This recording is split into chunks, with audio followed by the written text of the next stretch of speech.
Sir hi. Hi hi hi. మీ videos చాలా చూస్తూ ఉంటాను. మీరు చాలా ఇన్స్పిరేషనల్‌గా ఐఏఎస్ క్లాసెస్ గానీ, వీడియోస్ గానీ చూసి ఆహ్, మీ గురించి తెలుసుకొని ఒక ఇంపార్టెంట్ టాపిక్ గురించి డిస్కస్ చేద్దాము. అసలు మీ వ్యూస్ ఏంటి? నా వ్యూస్ కరెక్టా? కాదా? అసలు నాకున్న డౌట్స్ తెలుసుకుందాం మీ ద్వారా. క్లియర్ చేసుకుందామని. టాపిక్ ఏంటంటే మ్యారేజ్. ఓకే. పెళ్లి. ఆ! ఈ రోజుల్లో నేను అనుకుంటుంది ఇది డయాబెటిస్, హైపర్ టెన్షన్ ఇలా రకరకాల రోగాలు వస్తున్నాయి. కారణాలు చెప్తున్నారు ఏంటి అంటే ఫుడ్ అని గానీ, లేదంటే వర్క్ ప్రాబ్లమ్ గానీ, స్ట్రెస్. బట్ ముఖ్యంగా డయాబెటిస్ గానీ, హైపర్ టెన్షన్ ఇలాంటివి రావడానికి కారణం క్రానిక్ డిసీజెస్ అంటాం. క్రానిక్ ఎయిల్మెంట్స్ అంటాం. ఇవి రావడానికి కారణం స్ట్రెస్. లాంగ్ టర్మ్ స్ట్రెస్, కొన్ని ఎక్కువ ఇయర్స్‌గా స్ట్రెస్ ఉంటే డెఫినెట్‌లీ అది క్రానిక్ డిసీజెస్ మెల్లగా డయాబెటిస్, హైపర్ టెన్షన్ అలా క్యాన్సర్స్‌లో కూడా పడేసే అవకాశం చాలా ఎక్కువ క్రానిక్ స్ట్రెస్ ద్వారా. అందరం ఫోకస్ చేస్తుంది క్రానిక్ స్ట్రెస్‌కి ఏదో వర్క్ అనో, ఏదో సంథింగ్ అనో, కానీ బేసిక్ ఎలిమెంట్ ఒకటి ఉంది. పెళ్ళిళ్ళ ద్వారా రిలేషన్స్, ముఖ్యంగా పెళ్ళిళ్ళని కాదు, పెళ్ళైన వాళ్ళున్న రిలేషన్స్, వాళ్ళ మధ్యలో ఉన్న బాండింగ్ మిస్ అవ్వడం ద్వారా జరుగుతున్న స్ట్రెస్ ఈ ఈ ప్రపంచంలో, నాట్ ఈవెన్ ఇండియా, ఎక్కడ అని కాదు, ఏరియాతో సంబంధం లేదు, ఏజ్‌తో సంబంధం లేకుండా విపరీతమైన స్ట్రెస్‌కి చాలా లక్షల మంది గురవుతున్నారు పెళ్లి ద్వారా. సో దీనికి మీరు ఏమంటారు? ఇది నిజమా? అంటే మ్యారేజ్ ద్వారా స్ట్రెస్ వస్తోంది, లేదా మ్యారేజ్ అనేది బ్రేక్ అవ్వడము లేదా షేక్ అవ్వడం జరుగుతోంది అనేది మీ ఉద్దేశం?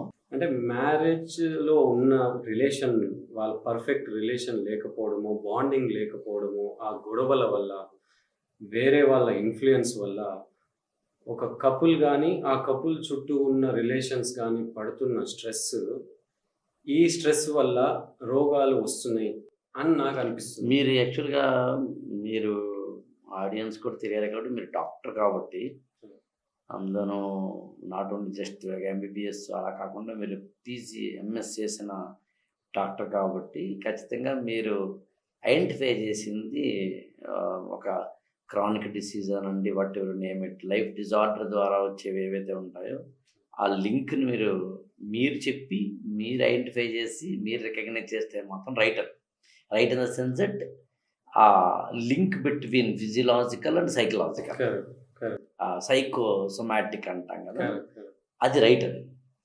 దానికి మూలంగా చెప్తున్న మ్యారేజ్ అయితే ఉందో, మామూలుగా ఏ రిలేషన్లో అయినా కానీ ఫ్రిక్షన్ ఉంటుంది.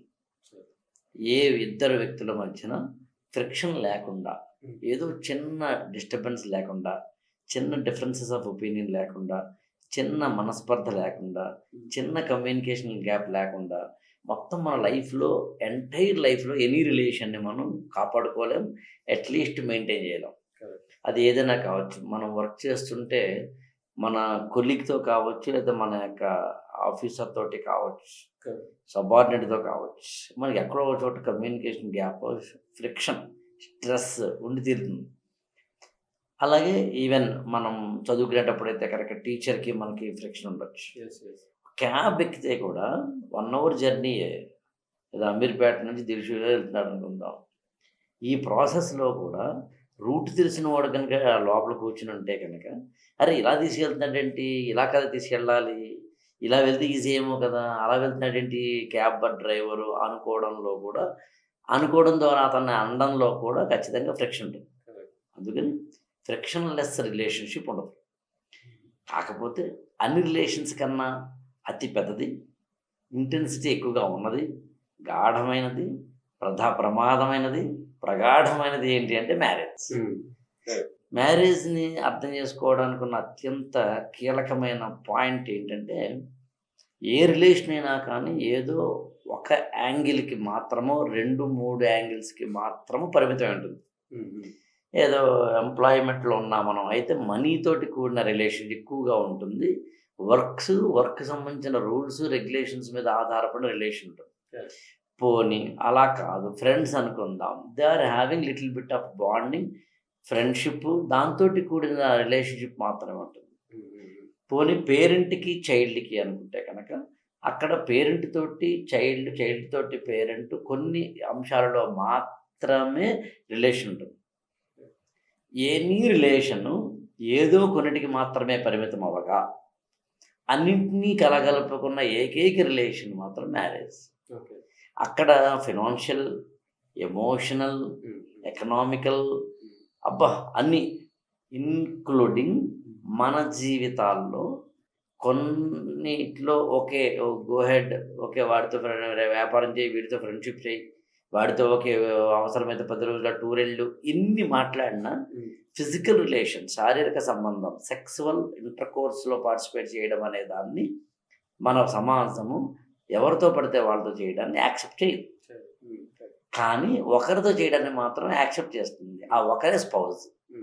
ఈ జీవిత భాగస్వామితోటి మనం చేస్తున్న ఈ అన్ని రకాల ఫినాన్షియల్తో సహా, ఎప్పుడైతే సెక్సువల్తో సహా మన బాడీని, మన మైండ్ని, మన సోల్ని, మన యొక్క ఫిజికల్ దాన్ని, మన యొక్క అన్నిటినీ ఫినాన్షియల్ ఎవ్రీథింగ్ ఇవ్వడం అనేది ఏదైతే ఉందో అప్పుడు స్ట్రెస్ ఖచ్చితంగా ఎక్కువ ఉంటుంది. మిగతా వాటిలో ఒక చోట ఉంటేనే స్ట్రెస్ ఉన్నప్పుడు ఇక్కడ ఎందుకు ఉండదు? 24/7 ఇద్దరు కలిసి ఉంటారు కదా. అందుకని మ్యారేజ్ లైఫ్లో స్ట్రెస్ ఉండదంటే నేను నమ్మను. ఏ పర్సంటేజ్ ఉంది అన్నది పాయింట్. 1% ఉందా, 100% ఉందా అనేది పాయింట్. మేరీ పార్కర్ ఫోల్లెట్ అని ఒక పబ్లిక్ అడ్మినిస్ట్రేషన్ థింకర్, ఒక ఆవిడ అత్యద్భుతమైన మాట చెప్తుంది. వైలిన్ వాయించేటప్పుడు నువ్వు ప్రెషర్ పెడితేనే, స్ట్రెస్ పెడితేనే బ్యూటిఫుల్ మ్యూజిక్ వస్తుంది అని. అందుకని మ్యారిటల్ లైఫ్లో స్ట్రెస్ నుంచి, ఫ్రిక్షన్ నుంచి, ప్రెషర్స్ నుంచి బ్యూటిఫుల్ మ్యూజిక్ని తీసుకురాగలిగిన వాడు గొప్పవాడు.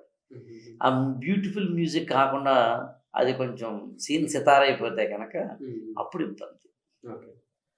సో ఒకటి మాత్రం కన్ఫర్మ్ ఏంటి అంటే, పెళ్ళి, మ్యారిటల్ సిస్టమ్, రిలేషన్ మ్యారేజ్లో ఉండడము అనేది మాత్రం అంత ఈజీ కాదు. స్ట్రెస్ఫుల్ ఈవెంట్ కాదు. అండ్ అదొక ఈవెంట్ కాదు, అదొక జర్నీ. ఎగ్జాక్ట్లీ. కలిసి ప్రయాణించాల్సిన ఒక జర్నీ. అంతే. సో ఇప్పుడు నార్మల్గా మనం ఒక జర్నీ చేస్తాం, తిరుపతికి వెళ్దాం అనుకుంటున్నాం. తిరుపతికి వెళ్ళాలంటే మనం ఎంత ఆలోచిస్తాం, ఎవరితో వెళ్ళాలి, ఎంత డబ్బులు కావాలి, ఏం బట్టలు పెట్టుకోవాలి, అక్కడ రూమ్స్ ఎలా బుక్ చేసుకోవాలి, ఇవన్నీ ఆలోచిస్తున్నాం. మరి ఈ లైఫ్ లాంగ్ జర్నీ ఒక ఆవిడతోనో ఒక అతనితోనో లైఫ్ లాంగ్ జర్నీ చేయాలి. అతను ఎలాంటోడు, ఆమె ఎలాంటిది, అసలు ఏంటి, నాకు ఎంతవరకు తెలుసు అని ఎంత మేరకు ఆలోచిస్తున్నారు జనాలు? నిజంగానే ఆలోచిస్తున్నారా? ఆలోచిస్తే ఎంత లెవెల్లో ఆలోచిస్తున్నారు? Just because of social pressure, society pressure, family pressure, age రావడం వల్ల ఈ దాని కొరకే పెళ్లి చేసుకుంటున్నారా? ఆలోచిస్తున్నారా? ఎంతవరకు ఆలోచిస్తున్నారు? మంచి క్వశ్చన్ అండి డాక్టర్ రవితేజ గారు. విచిత్రం ఏంటంటే, the very important event of the లైఫ్ని అందులోకి ఎంటర్ అయ్యేటప్పుడు అసలు ఆలోచించట్లేదు. మీరు చెప్పినట్టుగా తిరుపతికి వెళ్ళినప్పుడు, ఇంకో చోటుకి వెళ్ళినప్పుడు మనకు ట్రావెల్కి సంబంధించిన ప్లాన్ గీసినంతగా కూడా లైఫ్లోని మ్యారేజ్ జర్నీకి మాత్రం అసలు చూడలేదు. ఇక్కడ నేను ఓపెన్గా చెప్తున్నాను, 1% కూడా చూడటం లేదు. 1% కూడా.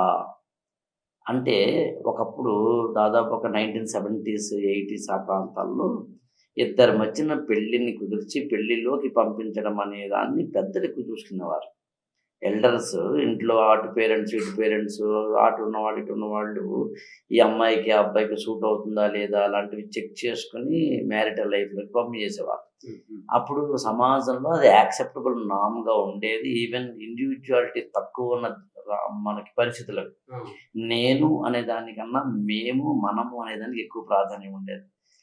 నేను ఉండాలి అలాగా అనే దానికి. అందుకని అప్పట్లో జాయింట్ ఫ్యామిలీస్ ఉండి ఎవరైనా ఆ జాయింట్ ఫ్యామిలీలో ఒక వ్యక్తి కనుక ఇంట్లోంచి వేరే కాపురం పెడుతున్నాడు అంటే ఆ తండ్రి ఏమో చాలా దిగులు పడిపోయేవాడు, తల్లి ఏమో తలదించుకునేది, ఊర్లో వాళ్ళందరూ గుసగుసలాడేవారు. అలాంటి ఒకానొక పరిస్థితిలో ఉన్నప్పుడు ఈ ఇండివిజువల్ ఇద్దరి మధ్యన ఉండే లైఫ్లో అత్యంత కీలకమైన పెళ్ళి అనే జర్నీకి డిసైడింగ్ ఫ్యాక్టర్స్ మాత్రం ఎవరో ఎల్డర్స్ తీసుకునేవారు. తప్పైనా ఒప్పైనా దానికి ఎబైడే ఉండేవారు. That was the there. తర్వాత ఏమైందంటే కొద్దిగా ఒక జీవిత భాగస్వామిని నేను కదా సెలెక్ట్ చేసుకోవాలి అనుకున్నప్పుడు అంటే 2010 వరకు అనొచ్చు సరదాగా.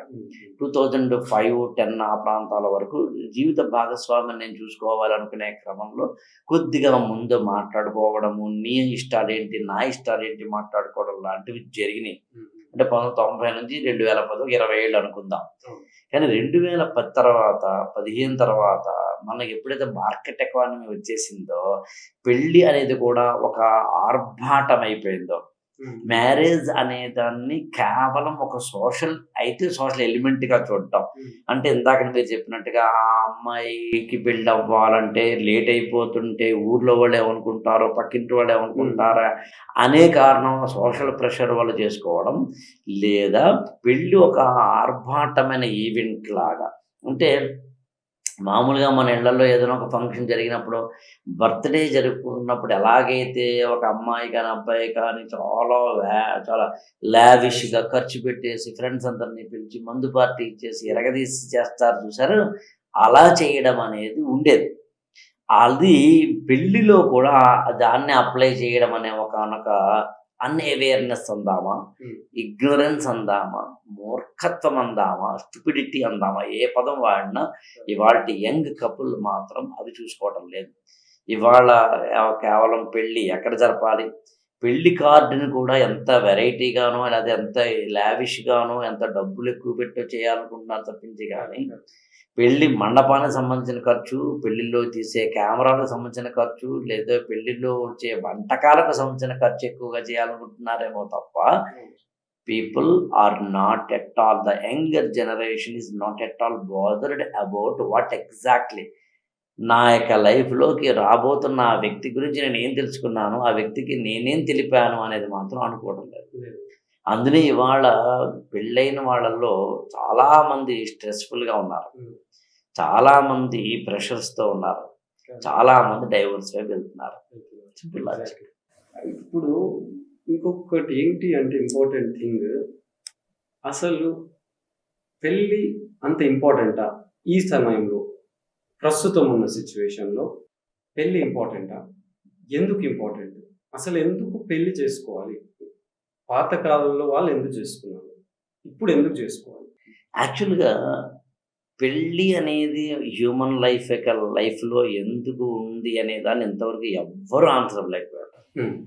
అది సైకాలజిస్టులు అయినా సరే, హిస్టారియన్స్ అయినా సరే, ఫిలాసఫర్స్ అయినా సరే, ఆంథ్రోపాలజిస్టులు అయినా సరే, వాళ్ళ కోణాల్లోంచి ఏదైనా పెళ్ళి ఎందుకు అనే దానికి సంబంధించిన డెఫినేషన్ ఇవ్వగలిగారేమో, కారణం చెప్పగలిగారేమో తప్ప, బట్ ఇన్ జనరల్ మాత్రం కాంప్రహెన్సివ్గా హోలిస్టిక్గా పెళ్ళి ఎందుకు చేసుకోవాలి అనేది ఇంతవరకు ఎవరు చెప్పలేదు. బట్ కామన్ సెన్స్ అప్లై చేస్తే పెళ్ళి ఎందుకు చేసుకోవాలి అనే దానికి సంబంధించి సింపుల్ ఆన్సర్ వచ్చేస్తుంది అంటాను నేను.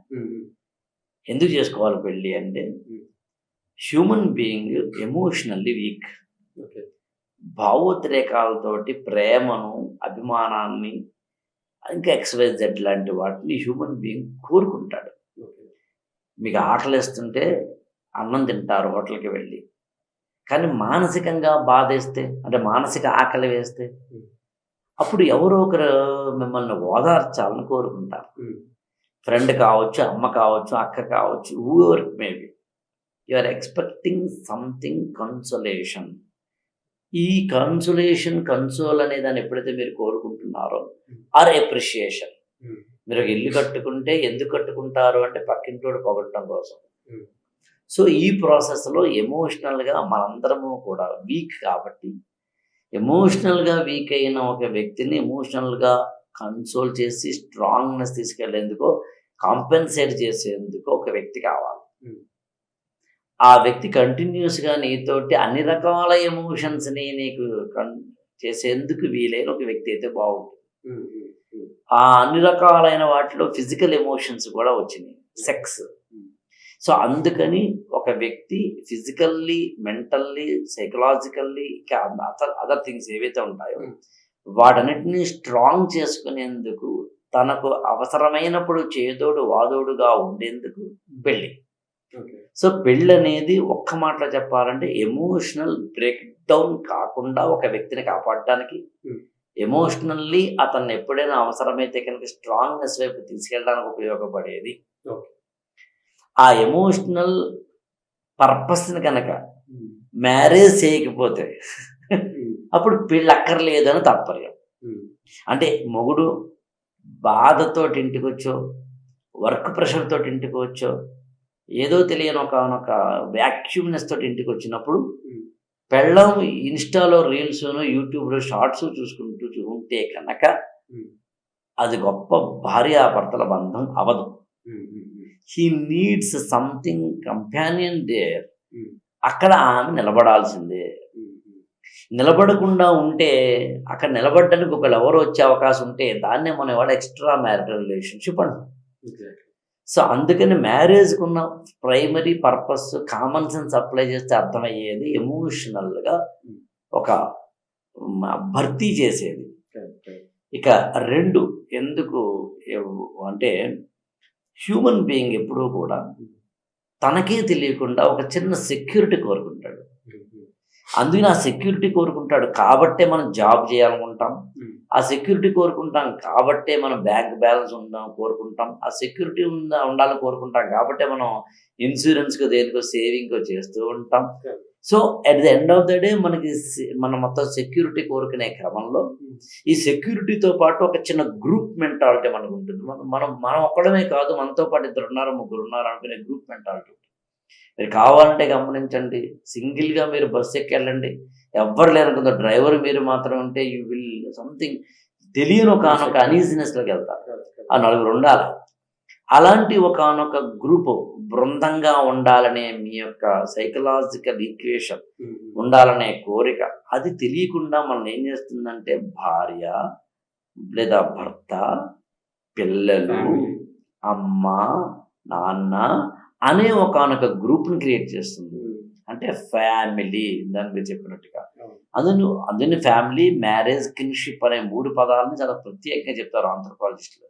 అందుని మ్యారేజ్ అనేది అయిన తర్వాత ఫ్యామిలీ లైఫ్లోకి వెళ్తాం కాబట్టి, వెళ్ళేందుకు అవకాశం ఉంది కాబట్టి, are getting a little bit of family కాబట్టి, నా వాళ్ళు అని నీకు ఒక ఆనందం ఏర్పడడానికి ఉపయోగపడుతుంది కాబట్టి, మ్యాన్ అనేవాడు సోషల్ మ్యాన్గా లేదా సోషల్ యానిమల్గా ఉంటాడు కాబట్టి, సమాజంలో తనకంటూ ఒక విధమైన స్థానాన్ని ఏర్పరచుకునే క్రమంలో మొట్టమొదట అతనికి ఏర్పరచుకునేది ఫ్యామిలీ. కాబట్టి ఇంత గెలిచి రచ్చగలవాలి కాబట్టి ముందు ఇంటిని ఏర్పాటు చేసుకోవడానికి ఉన్న బేసిక్ యూనిట్ ఆఫ్ లైఫ్ ఏమిటి అని అడిగితే మ్యారేజ్.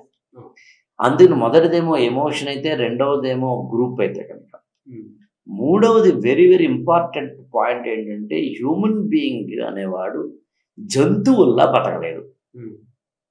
రీజన్స్ ఏవైనప్పటికీ హ్యూమన్ బీయింగ్ అనేవాడు జంతువులా కాకుండా మనిషిలా బతికే క్రమంలో ఉన్న ప్రధానమైనది ఏంటి అంటే, తనకు జ్వరం వచ్చినా, తను ఏదైనా అంగవైకల్యం వచ్చినా, తనకు ఏదైనా ఒక ప్రమాదం వచ్చినా, తనకు ఏదైనా ఒక జ్వరమో జబ్బో చేసినా, he has to or she has to depend on others.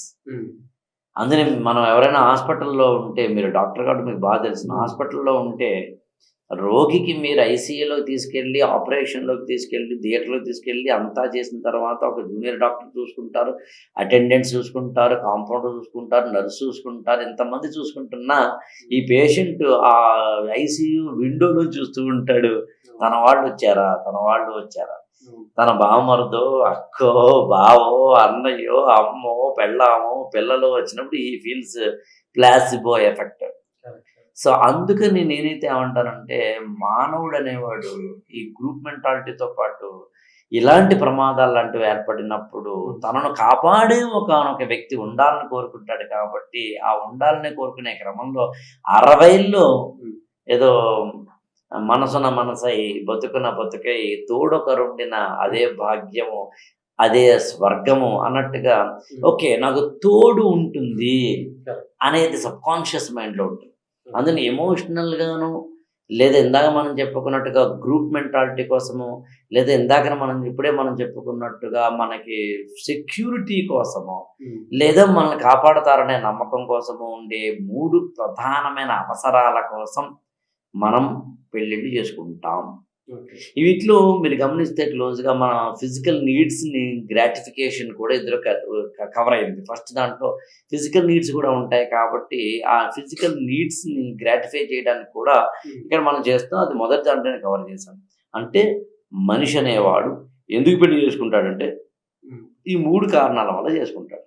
ఈ 3 పర్పస్లని కనుక సర్వ్ చేయకపోతే మ్యారేజ్ అనేది సిస్టమ్ నిలవదు. ఇప్పుడు ఇన్ కేస్ ఒక మనిషికి ఫిజికల్ నీడ్స్ సమ్హౌ తీరుతున్నాయి, ఎమోషనల్ నీడ్స్ సమ్హౌ తీరుతున్నాయి, ఫ్యామిలీ అవసరం లేదు అనుకుంటున్నాడు, లేదా నాకు ఉన్న వాళ్ళే ఫ్యామిలీ అనుకుంటున్నాడు, నాకు ఫ్యామిలీ అవసరం లేదు, సెల్ఫ్ లవ్ చేసుకుందాం అనుకుంటున్నాడు.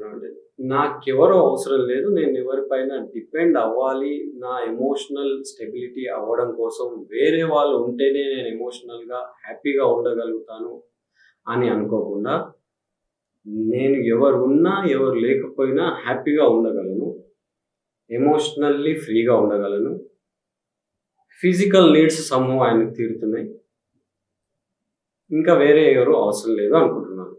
ఒక పర్సన్ ఎక్స్ లేడీయో అబ్బాయో అమ్మాయో ఎవరైనా ఇప్పుడు మ్యారేజ్ చేసుకోవాల్సిన అవసరం ఉందా? 200% లేదు. అందుకనే ఇవాళ ఎవరైనా కనుక ఆలోచించకుండా మ్యారిటల్ లైఫ్లోకి వెళితే ఏ పర్పస్ కోసం నేను పెళ్లి చేసుకుంటున్నాననే కనీసమైన ప్రశ్నకు సమాధానం తెలుసుకోకుండా మ్యారిటల్ లైఫ్లోకి వెళితే దర్ ఫూల్స్, మూర్ఖులు వాళ్ళు. అంత డౌట్ ఏం లేదు. వంటకని వైఫ్ ఎందుకురా హోటల్ లేచాడు, ఒంటికని 1-2 అంగడి అందాలనే లైన్ 2 చాలా గొప్ప లైన్స్ అంటాను నేను. ఇవాళ మనం వంట వండుకోవాలి అంటే ఇంట్లో నువ్వు వండుకోవచ్చు, లేదా మార్కెట్లో హోటల్స్కి వెళ్ళి తినచ్చు.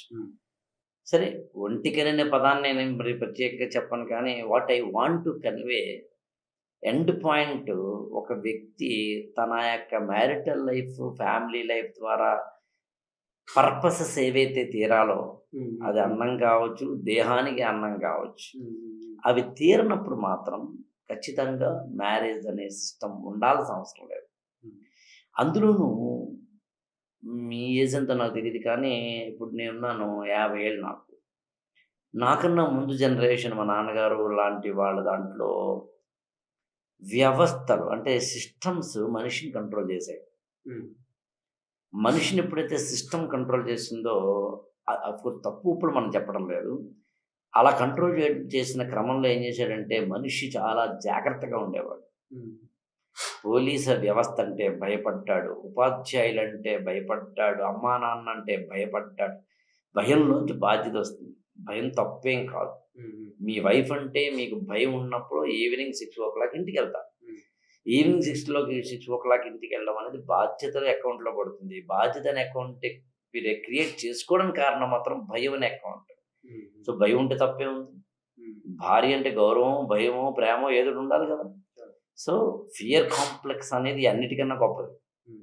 అందుకనే మనం ఎప్పుడైనా ట్రాఫిక్ దగ్గర మనం ట్రాఫిక్ కానిస్టేబుల్ ఉన్నప్పుడు ఒకలా బిహేవ్ చేస్తాం, లేనప్పుడు ఒకలా బిహేవ్ చేస్తాం, సీసీ కెమెరా ఉన్నప్పుడు ఒకలా బిహేవ్ చేస్తాం, లేనప్పుడు ఒకలా బిహేవ్ చేస్తాం. At the end of the day we are fear complex మీద ఆధారపడి మన హ్యూమన్ బిహేవియర్ ప్యాటర్న్స్ని మనం రెగ్యులేట్ చేసుకుంటున్నాం.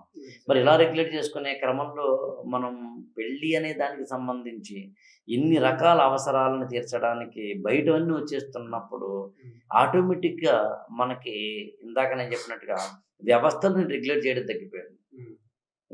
ఇంతకుముందు వ్యవస్థను నన్ను రెగ్యులేట్ చేసింది.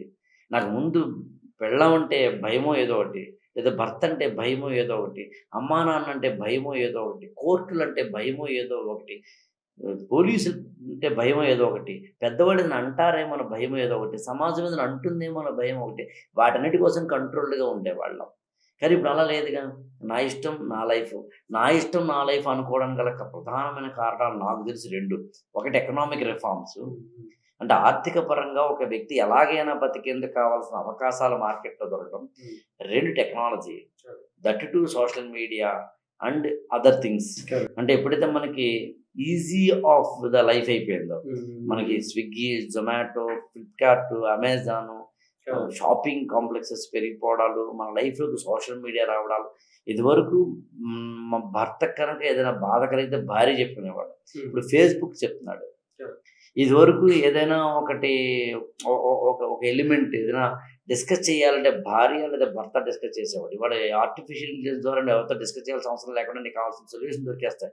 సో ఈ ప్రాసెస్లో మారుతున్న కాలంతో ఇప్పుడు మనం టెక్నాలజీని ఆపేద్దామా? కాదు. టెక్నాలజికల్ అప్గ్రేడేషన్స్ ఆపేద్దామా? కాదు. టెక్నాలజికల్ ఇన్వెన్షన్స్, అడ్వాన్స్మెంట్స్ ఆపేద్దామా? కాదు.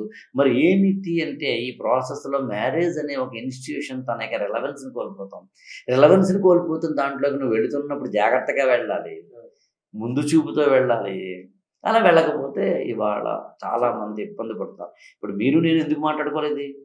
వాట్ ఈస్ ద రీజన్ అంటే, పెళ్ళి కాని ఎవరైనా ఈ మాట వింటే పెళ్ళి కాని వాడు వాళ్ళ యొక్క లైఫ్లోకి వెళ్ళే క్రమంలో ఆలోచించుకోవాల్సింది కళ్యాణ మండపం గురించో, 60 రకాల వంటకాల గురించో, డ్రోన్ కెమెరాల గురించో కాదని, ఆ యొక్క భర్తను భార్యను ఎంచుకునే క్రమంలో నేను తీసుకోవాల్సిన జాగ్రత్తలు ఏంటి? నేను ఒక ఎగ్జామ్ రాయడానికి నేను ఎలా అయితే టెస్ట్ రాస్తానో, ఒక కోర్స్ చేస్తానో, అలా నేను ఈ అమ్మాయిని ఈ అబ్బాయిని పెళ్లి చేసుకోవడానికి నాకుంటూ నేను ఏదైనా హోంవర్క్ చేశానా, ఒక ఎక్సర్సైజ్ చేశానా, ఈ అమ్మాయితో డిస్కస్ చేశానా, చేయకపోతే ఎట్లాగా అనే ఒకనొకటి ఒక అవేర్నెస్ క్రియేట్ చేయాలి. ఇవాళ చాలా అవసరమే. ఇవాళ స్పష్టంగా కూడా చెప్పాలి. అందుకని చాలా సందర్భాలు ఇవన్నీ చెప్పకుండా ఏమంటారంటే వాళ్ళు పెళ్ళిళ్ళు చేసుకోవద్దు అంటారు. నేను పెళ్ళిళ్ళు చేసుకోవద్దంటే అర్థం ఏంటంటే ఇవన్నీ ఆలోచించుకోకుండా చేసుకోవద్దు. You think first. ఇప్పుడు ఇంకో క్వశ్చన్ ఏంటి అంటే, ఇప్పుడు ఎక్స్ట్రా మ్యారిటల్ అఫైర్స్ విపరీతంగా పెరిగిపోతుంది. ఓకే, తెలిసి తెలియక విపరీతంగా ఇవి ఎక్స్ట్రా మ్యారిటల్ అఫైర్స్ పెరగడంపై ఎందుకు పెరుగుతున్నాయి? ఒకటి, ఇది తప్ప? ఎవరు తప్పు? తప్పైతే తప్పు కాదు, కరెక్టా? దేనివల్ల జరుగుతుంది? అంటే యాక్చువల్గా ఇక్కడ first and foremost point, extra marital relations అనేవి తప్పు అంటే నేను నమ్మను. ఎందుకు తప్పు అంటే ఎందుకు నమ్మనంటే, ఒక స్టూడియోలో కూర్చున్న ఇద్దరం మనం ఒక జడ్జిమెంట్ పాస్ చేయకూడదు అన్నది నా ఉద్దేశం. ఒక ఇండివిజువల్ 18 years దాటిన అడల్ట్ ఎలా బతకాలి అనేది ఇద్దరు చెప్తారు. ఒకటేమో సొసైటీ, రెండేమో ఆ సొసైటీ ఏర్పరచుకున్న కాన్స్టిట్యూషన్. అందుకని కాన్స్టిట్యూషన్ కానీ, కాన్స్టిట్యూషన్ ద్వారా వచ్చిన జ్యుడిషియరీ కానీ, దాని ద్వారా వచ్చిన శాసనసభలు, చట్టసభలు కానీ ఏం చెప్పాయి అన్నది పాయింట్. మందు కొట్టడం తప్ప ఒప్ప అంటే ఎలా చెప్తాం? మందు కొట్టమని గవర్నమెంట్ చెప్తాం. వైన్ షాప్కి లైసెన్స్ ఇస్తున్నది గవర్నమెంట్. రాత్రి 11 వరకు ఓపెన్ చేసుకోవచ్చని చెప్పింది గవర్నమెంట్. సో గవర్నమెంట్ ఒక వైన్ షాప్కి లైసెన్స్ ఇచ్చినప్పుడు 18 ఏళ్ల లోపు లేదా 18, 19 అక్కడ ఏవిస్తే రండి, అది 18 ఏళ్ల లోపు పిల్లలు తప్ప ఎవరైనా తాగొచ్చని చెప్తాం. లేడీస్ ఆర్ నాట్ అలౌడ్ అనట్లేదు. The only thing 18 year old అని చెప్తాం.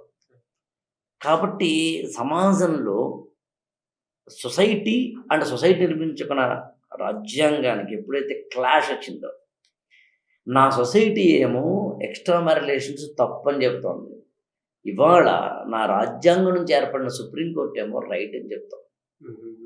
ఈ కాన్ఫ్లిక్ట్ అనేది సమాజంలో ఉన్నప్పుడు మనం జడ్జిమెంట్ పాస్ చేయకూడదు. ఇలాంటప్పుడు ఏం చేస్తాను నేనంటే, సొసైటీ అనే గ్రూప్ని తీసేసి ఇండివిజువల్ ఫిక్సేషన్ చేసేద్దాం. ఎవడిష్టం వాడిది. ఇద్దరి మధ్య వాళ్ళిద్దరికీ ఒకవేళ పూర్తి స్థాయిలో ఒప్పుదల, యాక్సెప్టెన్స్ కనుకుంటే they can engage in to extra marital relation. ఈమెకి వేరే వాళ్ళతోటి పెళ్ళై అతనికి వేరే వాళ్ళతోటి పెళ్ళైనా వీళ్ళిద్దరి మధ్యన ఏర్పడుతున్న దానికి ఇద్దరూ కనుక యాక్సెప్ట్ చేస్తే మాత్రం నేను మాట్లాడుతున్న లీగల్ టర్మ్స్లో, ఇండివిజువల్ చాయిసెస్లో, అందులో ఒప్ప తప్ప అనే జడ్జిమెంట్ చేయకుండా ఎవరిష్టం అని వాళ్ళు వదిలేసి కాన్సిక్వెన్సెస్ గురించి కనుక మనం చెప్పగలిగితే, అండ్ మోరల్ అబైడింగ్ గురించి కనుక చెప్పగలిగితే, అంటే ఏంటి, ఒక వ్యక్తి ఎక్స్ట్రా మ్యారిటల్ రిలేషన్స్లోకి వెళ్తే కనుక దానికి వచ్చే కాన్సిక్వెన్స్ ఏంటి, దాన్ని కొంచెం ఎక్స్టెండెడ్గా మనం మాట్లాడుకోవాలంటే లివింగ్ రిలేషన్షిప్లో కూడా ప్రీ మ్యారిటల్ సెక్స్ అయినా, post marital sex, extra marital sex అయినా, ఈవెన్ ఒక ఏమంటుంది దాన్ని సహజీవనం లివింగ్ రిలేషన్షిప్ అయినా ఎండ్ పాయింట్ ఏంటంటే కాన్సిక్వెన్సెస్ ఏంటి. కాన్సిక్వెన్సెస్ అనే దానికి సంబంధించిన చాలా సింపుల్ ఈక్వేషన్ నేను ఏం చెప్తానంటే, any point of time if you are not abiding the rule, whether it is societal or the constitutional, there will be a day or time where you will be getting punished. ఒక సమాజం కానీ ఒక రాజ్యాంగం కానీ ఏర్పరచుకున్న ఒక నియమాన్ని కనుక నువ్వు పాటించకుండా ఉంటే ఏదో ఒక సమయంలో తిరిగి నువ్వు శిక్షను అనుభవించక తప్పదు. This is the point. ఏదో ఒకసారి పొరపాటు, ఓకే, అది అలవాట ప్రమాదం. This is the only equation. అలా అనుకున్నప్పుడు ఒక ఎక్స్ట్రా మ్యారిటల్ రిలేషన్లోకి వెళ్ళే క్రమంలో ఇండివిజువల్ చాయిస్ అయినప్పుడు నేను చెప్పే మొట్టమొదటి మాట ఏంటంటే, ఆ కాన్సిక్వెన్సెస్ని యాక్సెప్ట్ చేసి భరించగలిగి, అంటే దొంగతనం చేసిన వ్యక్తి ఏదో ఒక రోజు దొరికిపోతాడు. దొరికిపోకుండా ఉండడం అనేది కనుక జరిగితే నువ్వు చాలా తెలివైన దొంగమైనా అయి ఉండాలి, లేదా ఒకసారి దొంగతనం చేసి మానేసిన వాడివైనా అయి ఉండాలి, లేదా ఒకసారి దొంగతనం చేసి ఈసారి ఇక్కడ ఆపేసి వేరే చోట దొంగతనం చేసిన వాడివైనా అయి ఉండాలి, లేదా అన్నిసార్లు దొంగతనం చేసినా నువ్వు ఈసారి పట్టుబడలేదంటే ఈ జన్మలో కాకపోతే వచ్చే జన్మలోనే పట్టుబడే అవకాశం ఉంది.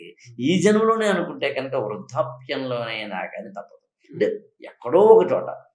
సో అలా అనుకున్నప్పుడు ఎక్స్ట్రా మ్యారిటల్ రిలేషన్లో ఉండడం అనే దానికి సంబంధించి కాన్సిక్వెన్సెస్ బ్యాడ్గా ఉంటాయని అర్థం చేసుకొని, ఎస్, తాత్కాలికమైన ఆనందం కోసం శాశ్వతమైన కష్టాన్ని కొని తెచ్చుకోవడం అనే దాన్ని తెలివితేటలు అనుకుంటే బీ కంట్రోల్డ్, అంతే, బీ కంట్రోల్.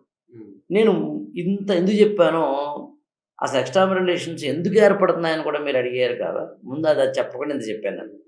ఇంత మనం మాట్లాడిన తర్వాత వ్యూయర్ ఏమనుకుంటారంటే, అదేంటి సార్, అంటే ఒక విధంగా చెప్పాలంటే మీరు ఎక్స్ట్రా మ్యారిటల్ రిలేషన్స్ని ప్రోత్సహిస్తున్నారు, లేదా కనీసం యాక్సెప్ట్ చేస్తున్నారు, లేదా రాజముద్ర చేస్తున్నారు, లేదా ఓకే అంటున్నారు, లేదా మీ ఇష్టం అంటున్నారు. దిస్ ఇస్ రాంగ్ కదా. రాంగ్ కాదని ఎందుకంటాను నేనంటే, మనం ఉన్న సొసైటీ ఏంటంటే ఎక్కడున్నా మనం ఇవాళ ఒక ఆఫీసులో ఒక అమ్మాయి ఒక అబ్బాయి ప్రైవసీగా మాట్లాడుకునేందుకు అవకాశం లేదా? ఓకే, అమ్మాయి అబ్బాయి ఆఫీస్కి వచ్చారు, ఈ అబ్బాయి ఆ అమ్మాయి సెల్ ఫోన్లో నెంబర్లు మార్చుకున్నారు, వాట్సాప్లో చాటింగ్ చేసుకున్నారు, వాట్సాప్కి మళ్ళీ సెక్యూరిటీ పెట్టుకోవచ్చు, సెల్ ఫోన్కి మళ్ళీ లాక్ పెట్టుకోవచ్చు. ఆ లాక్ కూడా ఏదో ఒకటో రెండో అని కాకుండా కావాలంటే ఫేషియల్ రికగ్నిషన్ పెట్టుకోవచ్చు. ఒకవేళ ఆ వాట్సాప్ అంతా చెక్ చేసినా కూడా ఈ ఒక్క చాట్ని మాత్రమే లాక్లో పెట్టుకోవచ్చు, ఈ ఒక్క లాక్ని మాత్రమే అన్మ్యూట్ చేసుకోవచ్చు, లేదా ఈ హైడ్లో పెట్టుకోవచ్చు. అసలు మొత్తం చాట్ హిస్టరీనే డిలీట్ చేసుకోవచ్చు. అసలు మొత్తం సెల్ ఫోన్ సిమ్మే తీసేసి కొత్త సిమ్ వాడుకోవచ్చు. అరే బాబా, ఇన్ని రకాలుగా నీకు ఒక సెక్యూరిటీ దొంగతనం చేయడానికి ఇవ్వబడుతుంటే, ప్రైవసీ అనేది సొసైటీ ఎప్పుడైతే ఇచ్చిందో, ఒకప్పుడు ఎవరితోనైనా మీరు మాట్లాడాలి అంటే, ఒక స్త్రీతోటి మీరు మాట్లాడాలి అంటే చాలా ఆలోచించి మాట్లాడాల్సి వచ్చేది. ఒకవేళ ఆమెతో ఏ షాపింగ్ కాంప్లెక్స్లో మీరు కలిసారనుకుందాం, ఆమెతో మీరు మాట్లాడారనుకుందాం, ఎవరు లేరు, బాగానే ఉంది, మీ ఇద్దరి మధ్యన రిలేషన్ అది ఒక సాన్నిహిత్యం ఏర్పడింది. ఒక సాన్నిహిత్యం ఏర్పడితే సరిపోతుంది. ఆ సాన్నిహిత్యంతో మళ్ళీ ముందుకెళ్ళాలి అంటే ఖచ్చితంగా మీ ఇద్దరు ముందుకెళ్ళడానికి ఉన్న ఏకైక పాయింట్ ఏమిటి అని అన్నప్పుడు అక్కడ ఖచ్చితంగా ప్రైవసీ. అది ఒకప్పుడు లేదుగా. మీ ల్యాండ్లైన్ ఇవ్వాలి, ఆ అమ్మాయికి ల్యాండ్లైన్ మీకు ఇవ్వాలి, ల్యాండ్లైన్ ఆ అమ్మాయి లిఫ్ట్ చేస్తున్న గ్యారంటీ లేదుగా. సరిగ్గా పలానా టైంకి ఏదో అమావాస్య నాడు సాయంత్రం 5:30కి నేను ఫోన్ చేస్తానని చెప్పాలని లెటర్ ద్వారా పంపించాలి. ఆ లెటర్ ఎవరైనా చూడొచ్చు కదా. సో ఇన్ని రకాలుగా ఒక వ్యక్తి ఇంకొక వ్యక్తితోటి సత్సంబంధం ఏర్పరచుకోవడానికి కావలసినంత కట్టుదిట్టమైన భద్రతలో, లేకపోతే కనుక మరొకటి ఏర్పరిచిన రోజుల్లో ఇలాంటివి చేయడం కొంచెం కష్టం. ఎగ్జాక్ట్లీ. అదే మీరు కనుక ఏ కారణం చేతనైనా ఇవాళ ఉన్న సొసైటీ చూస్తే ఫేస్బుక్ మెసెంజర్ అంటారా, ఇన్స్టా ఐడి అంటారా, లేకపోతే మరొకటి అంటారా, you are able to be accessible to everyone. అంటే నేను మీతో ప్రైవసీ తోటి మాట్లాడేందుకు అవకాశం నాకు ఏర్పరుస్తున్నప్పుడు ఇద్దరు వ్యక్తుల మధ్య ఆపోజిట్ సెక్స్ లేదా జెండర్ మధ్యన ఎందుకు రిలేషన్షిప్ ఏర్పడదు? ఎప్పుడైతే మ్యారిటల్ లైఫ్లో ఒక చిన్న డిసాటిస్ఫాక్షన్ ఉందో, మనిషి ఇందాక మనం చెప్పుకున్న ఒక చోట ఎమోషనల్ వ్యాక్యూమ్నెస్ని మళ్ళీ భర్తీ చేసుకోవడానికి కొత్త వాళ్ళతోటి జర్నీ చేయాల్సిన పరిస్థితి ఏర్పడుతుంది. సెక్సువల్ డిజైర్స్ కావచ్చు, ఎమోషనల్ వ్యాక్యూమ్నెస్ కావచ్చు, what ever you name it, end point you have to. అందుకని ప్రైవసీ వచ్చిన రోజున ఎక్స్ట్రా రిలేషన్స్ ఎందుకు ఉండవు? ఉండకూడదని ఎలా అంటావు? ఇవాళ చట్టమే సుప్రీంకోర్టు లాంటివే తప్పేం కాదు అంటున్నప్పుడు, ఈ డైవోర్స్ ఒకప్పుడు తప్పు అన్నారు. 1920s ఆ ప్రాంతంలో తెలుగులో బండారు అచ్చమాంబ ఒక ఆవిడ ఒక శారద లేఖ అని చెప్పి పుస్తకం రాస్తాను. ఆ పుస్తకంలో ఆవిడ చాలా స్పష్టంగా రాస్తుంది. అందులో ఇదో డైవోర్స్ వచ్చేస్తున్నాయంటే, విడాకులు వచ్చేస్తే ఎట్లాగా, విడాకులు తీసేసుకుంటే మొగుడు పిల్లలు ఏమైపోతారో, ఆడవాళ్ళ జీవితాలు ఏమైపోతాయి, ఆడవాళ్ళ జీవితాలు రోడ్డున పడిపోతాయేమో అని చెప్పి చాలా పెద్ద వ్యాసాలు రాస్తున్నారు. సో 1920sలో ప్రోగ్రెసివ్ ఉమెన్ రైటర్స్ యొక్క థాట్ ప్రాసెస్ ఏంటంటే డైవోర్స్ వద్దని. అలాంటిది ఇవాళ డైవోర్స్ వద్దని ఎవరిని అనగలరా? నాకు తెలిసి 10 ఏళ్ల తర్వాత కూడా ఎక్స్ట్రా మ్యారేజ్ రిలేషన్షిప్లో కూడా దెర్ ఈజ్ నో మీ ఇష్టం అనే పరిస్థితి వస్తుంది.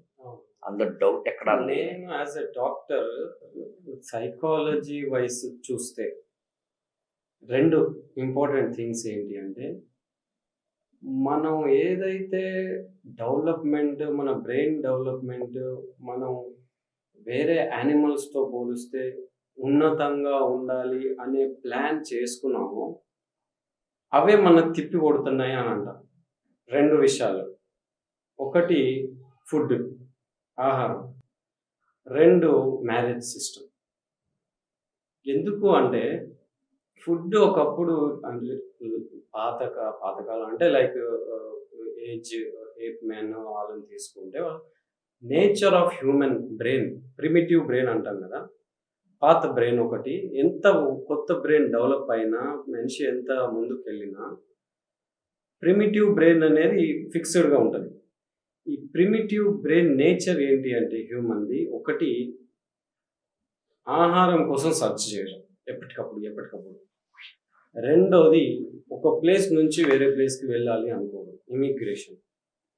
3వది ఒక్కరితోనే రిలేషన్లో ఉండాలి అనుకోకపోవడం, వేరే వాళ్ళతో రకరకాల నీడ్స్ని తీర్చుకోవాలి అనుకోవడం 3వది. ఇది బేసిక్ హ్యూమన్ ప్రిమిటివ్ బ్రెయిన్ యొక్క నేచర్. కొత్త బ్రెయిన్ ఎంత డెవలప్ అయినా, ఎంత ముందుకెళ్ళినా, ఏఐలు వచ్చినా ఏమొచ్చినా, ఈ బ్రెయిన్ అనేది అది ఫిక్స్డ్గా ఉంటుంది నేచర్ అనేది. ఈ కారణంగా ఫుడ్ విషయంలో ఏమైంది అంటే, మనం క్రాప్స్ చేసుకున్నాం.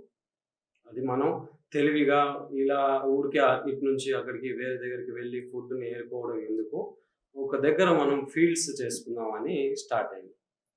ఈ ఫీల్డ్స్ నుంచి ఫుడ్ ఎక్కువగా దొరికేసరికి ఎక్కువగా తీసుకోవడం, దానివల్ల ఏమవుతుందో మనకు తెలుసు. ఇప్పుడు ఫుడ్ విపరీతంగా ఎక్కువగా అవైలబిలిటీ అయిపోయింది. మనకు కావాలి అనుకున్న ఫుడ్డే మనకు పాయిజన్ లాగానో శాపం లాగానో తయారైంది, డ్యూ టు ఎక్సెసివ్ అవైలబిలిటీ. అది 1. సెకండ్ ఈజ్ మ్యారేజ్ సిస్టమ్ వల్ల ఏమైంది అంటే, అది ఒక టైంలో పనిచేసింది. ఏ టైంలో? ఈ సోషల్ మీడియా లేని టైంలో, రెస్ట్రిక్టెడ్ టైంలో, ఉమెన్ ఫైనాన్షియల్లీ స్టేబుల్గా లేని టైంలో, ఉమెన్ ఆడవాళ్ళు మగవారి పైన డిపెండ్ అయి ఉండేది ఒక కాలంలో. సో వారి కింద ఉండడము, వాళ్ళే నాకు మొత్తం ఇంకా అనే సిచ్యువేషన్ అప్పుడు ఉండే, అప్పుడు పనిచేసింది. ఇప్పుడు అలాంటి సిచ్యువేషన్ లేదు. ఫైనాన్షియల్లీ కంప్లీట్లీ స్టేబుల్ ఎవరికి వారు. Second is social media availability of needs తీర్చడానికి, ఎమోషనల్లీ కానివ్వండి, ఏ రకంగా అన్ని తీర్చడానికి అవైలబిలిటీ చాలా ఉంది. థర్డ్, ఆ కాలంలో పిల్లలు కావాలి, పాపులేషన్ తక్కువ ఉండేది. ఈ కాలంలో కిడ్స్ అవసరం లేదు. ఈ ప్రస్తుతం ఉన్న వరల్డ్‌కి, ఎర్త్‌కి ఒక్కొక్క పిల్లాడు అమ్మాయి పుట్టినా బరువు లాగానే. ఎందుకంటే there is no resources at all. Completely drain అయిపోయినాయి రిసోర్సెస్. సో, ఇన్ కేస్ నాకు ఓన్లీ పాప కావాలి, బాబు కావాలి, అందుకే నేను పెళ్లి చేసుకుంటున్నా. ఓకే. అది యాక్సెప్టబుల్. ఇన్ కేస్ నేను ఈ అమ్మాయిని కంప్లీట్‌గా లవ్ చేసేసినా, కంప్లీట్‌గా ఇన్వాల్వ్ అయిపోయినా, నాకు ఇంకా ఎవ్వరు అవసరం లేదు ఈ లైఫ్‌లో, నేను ఇతన్ని పెళ్లి చేసుకుంటా. ఓకే.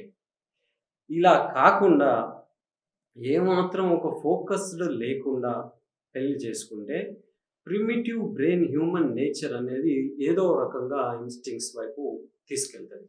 ఆ తీసుకెళ్లడంలో భాగంగానే ఎక్స్‌ట్రా మ్యారిటల్ అఫైర్స్. ఎందుకంటే ఒక్కరితో నువ్వు రిలేషన్ మెయింటైన్ చేస్తున్నావు పెళ్లిలో. ఇంక వీడే నాకు దేవుడు, ఈమె నాకు అని అనుకుంటున్నావు. బట్ ఆప్షన్స్ చాలా రకాల నుంచి వస్తున్నాయి. సోషల్ మీడియా నుంచి వస్తున్నాయి, మెసేజ్‌ల నుంచి వస్తున్నాయి, జాబ్ ప్లేసెస్‌లో వస్తున్నాయి. అట్లాంటప్పుడు human nature, primitive brain nature అనేది డామినేట్ చేస్తుంది.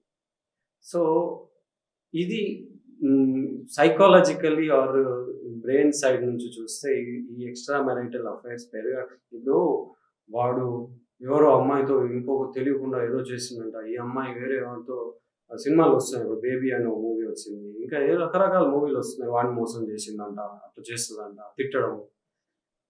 సొసైటీ అట్లా ఉంది. సోషల్ మీడియా అంత ఓపెన్‌గా అలౌ చేస్తుంది. దెన్ డెఫినెట్‌లీ వాళ్ళ పైన ఇంపాక్ట్ అయితే ఉంటది. దాన్ని మాత్రం కొట్టి పడేసే ప్రసక్తే లేదు. ఓన్లీ థింగ్ ఏంటి అంటే ఎవరిని పెళ్లి చేసుకోవాలి, ఏ టైంలో చేసుకోవాలి, చేసుకోవాలా వద్దా, ఎందుకు చేసుకోవాలి అనే విషయం తెలియకుండా చేసుకుంటే మాత్రం గేమ్ రూల్స్ అండ్ రెగ్యులేషన్స్ తెలియకుండా వరల్డ్ కప్ ఆడితే ఎట్లా ఉంటుందో అంత ప్రమాదంగా ఉంటుంది. ఈవెన్ డ్రైవింగ్ను లేదా డ్రైవింగ్ రూల్స్, ట్రాఫిక్ రూల్స్ ఏమీ తెలియకుండా డ్రైవింగ్ సీట్లో కూర్చుని స్టార్ట్ చేయడం వెళ్ళారు. డాక్టర్ రఘుతేజ్ గారు, మీరు చెప్పింది నేను యాక్సెప్ట్ చేస్తున్నాను. కొంచెం ఎక్స్టెన్షన్ అనండి, కరెక్షన్స్ అనండి. ప్రిమిటివ్ మ్యాన్, నేను కూడా ఆంథ్రోపాలజీ చదువుకున్న వ్యక్తిగా ప్రిమిటివ్ మ్యాన్ మొత్తం అంతా I accept it, that logic wonderfully you knitted it. కానీ నేనేమంటానంటే మారుతున్న కాలంతో పాటు మనిషి మారదప్పడం. మనిషికి జంతువుకి ఉన్న బేసిక్ డిఫరెన్స్ ఏంటి అని అడిగితే చాలా సింపుల్. మనిషి అనేవాడు కాలంతో పాటు మారతాడండి. మనిషి అనేవాడు పరిస్థితులతో పాటు మారతాడు. మనిషి అనేవాడు తన యొక్క చుట్టుపక్కల ఉన్న వాటికి అడాప్టబిలిటీని చేసుకుంటూ వాటి మీద ఇన్వేషన్ కూడా చేస్తాడు. జంతువు చేయలేదు. అది జంతువు అడాప్టబిలిటీ చేసుకుంటుందేమో తప్ప ఇన్వేషన్ చేయలేదు, చేసిన వెరీ లిటిల్ బిట్. దానికి కారణం ఏంటి అంటే మీరు చెప్పినట్టుగా brain. The only one reason is brain. So ఎప్పుడైతే మీకు మనిషి అనేవాడు బ్రెయిన్ ఆలోచించి ఇన్వెన్షన్స్ చేయడం మొదలు పెడతాడో, డిస్కవరీస్ చేయడం మొదలు పెడతాడో, ఆటోమేటిక్గా థింగ్స్ కుడ్ బి చేంజ్డ్.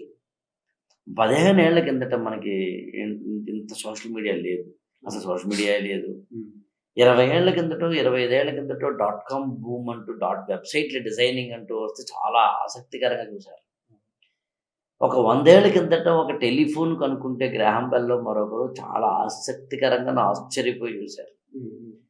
అసలు కొన్ని వందల సంవత్సరాల కిందట వ్యవసాయం అన్నట్టు ఒకటి ఉంటుందని, నిప్పంటూ ఒకటి ఉంటుందని, కొండ ఒకటి తయారు చేయొచ్చని, చక్రం ఒకటి తయారు చేయొచ్చని, పెన్ను ఒకటి రాయొచ్చని తెలియని రోజుల్లో మనిషి ఉన్నప్పుడు తెలిసిన తర్వాత మనిషి మారతాడు. అందుకని మార్పు మనిషికి సహజం. ఈ ఒక్క లైన్ అర్థం చేసుకుంటే మ్యారేజ్కి సంబంధించిన ఇన్స్టిట్యూషన్ కూడా మారాలి. ఎక్స్టర్నల్గా ఎన్ని మారుతున్నప్పుడు మ్యారేజ్ అనే ఇన్స్టిట్యూషన్ ఎక్స్టర్నల్ పార్ట్ మారింది. ఒకప్పుడు 5 రోజుల పెళ్ళిళ్ళు ఇవాళ ఉండొచ్చు ఉండకపోవచ్చు. ఒకప్పుడు మెహందీ అనేది లేదు, ఇవాళ పెడుతున్నారు. ఒకప్పుడు సంగీతం అనేది లేదు, ఇవాళ పెడుతున్నారు. ఒకప్పుడేమో ఆచారాలు వేరు, ఇప్పుడు మారినాయి. ఒకప్పుడు ముహూర్తానికి అత్యంత గొప్ప ప్రాధాన్యం ఉండేది, ఇవాళ నాకు తెలిసి పెళ్ళిళ్ళలో ముహూర్తానికి ప్రాధాన్యత అనేది అనుకోను. 12:15కి ముహూర్తం అనుకుంటే సరిగ్గా అప్పుడే బెల్లం జీలకర్ర నెత్తి మీద పెట్టాలంటే ఇవాళేమో ఎవరు అనుకోవట్లేదు. ముహూర్తం 12:15 కాదు 20 అండి, కంగారే ఉంది పంతులు గారు అంటున్నారు. సో మారినవన్నీ ఎక్స్టర్నల్ మారినాయి, మండపాలు మారినాయి. ఒకప్పుడు కళ్యాణ మండపం బుక్ చేసుకోవడం ఏంటి, అది లేనే లేదు. కళ్యాణ మండపం ఇంట్లోనే పెళ్లి చేసుకునేవారు కదా, మారింది. కానీ నేనేమంటానంటే ఇది తప్పు కాదు.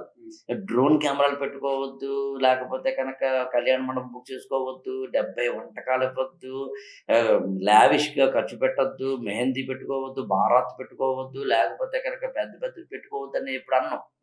అవన్నీ ప్రోగ్రెసివ్ థాట్ ప్రాసెస్. అవన్నీ నీ డబ్బుంటే పెట్టుకోవద్దు అన్నాడు. ద ప్రాసెస్లో అర్థం చేసుకోవాల్సింటే ఇంటర్నల్ స్ట్రక్చర్ కూడా చేంజ్ అవ్వడం గురించి. ఇంటర్నల్ స్ట్రక్చర్ చేంజ్ అవ్వడం అంటే అర్థం ఏంటి? ఓకే, పెళ్ళి అనే దాని తర్వాత వస్తున్న ఇంటర్నల్ ఆర్గనైజేషన్ మారుతోంది.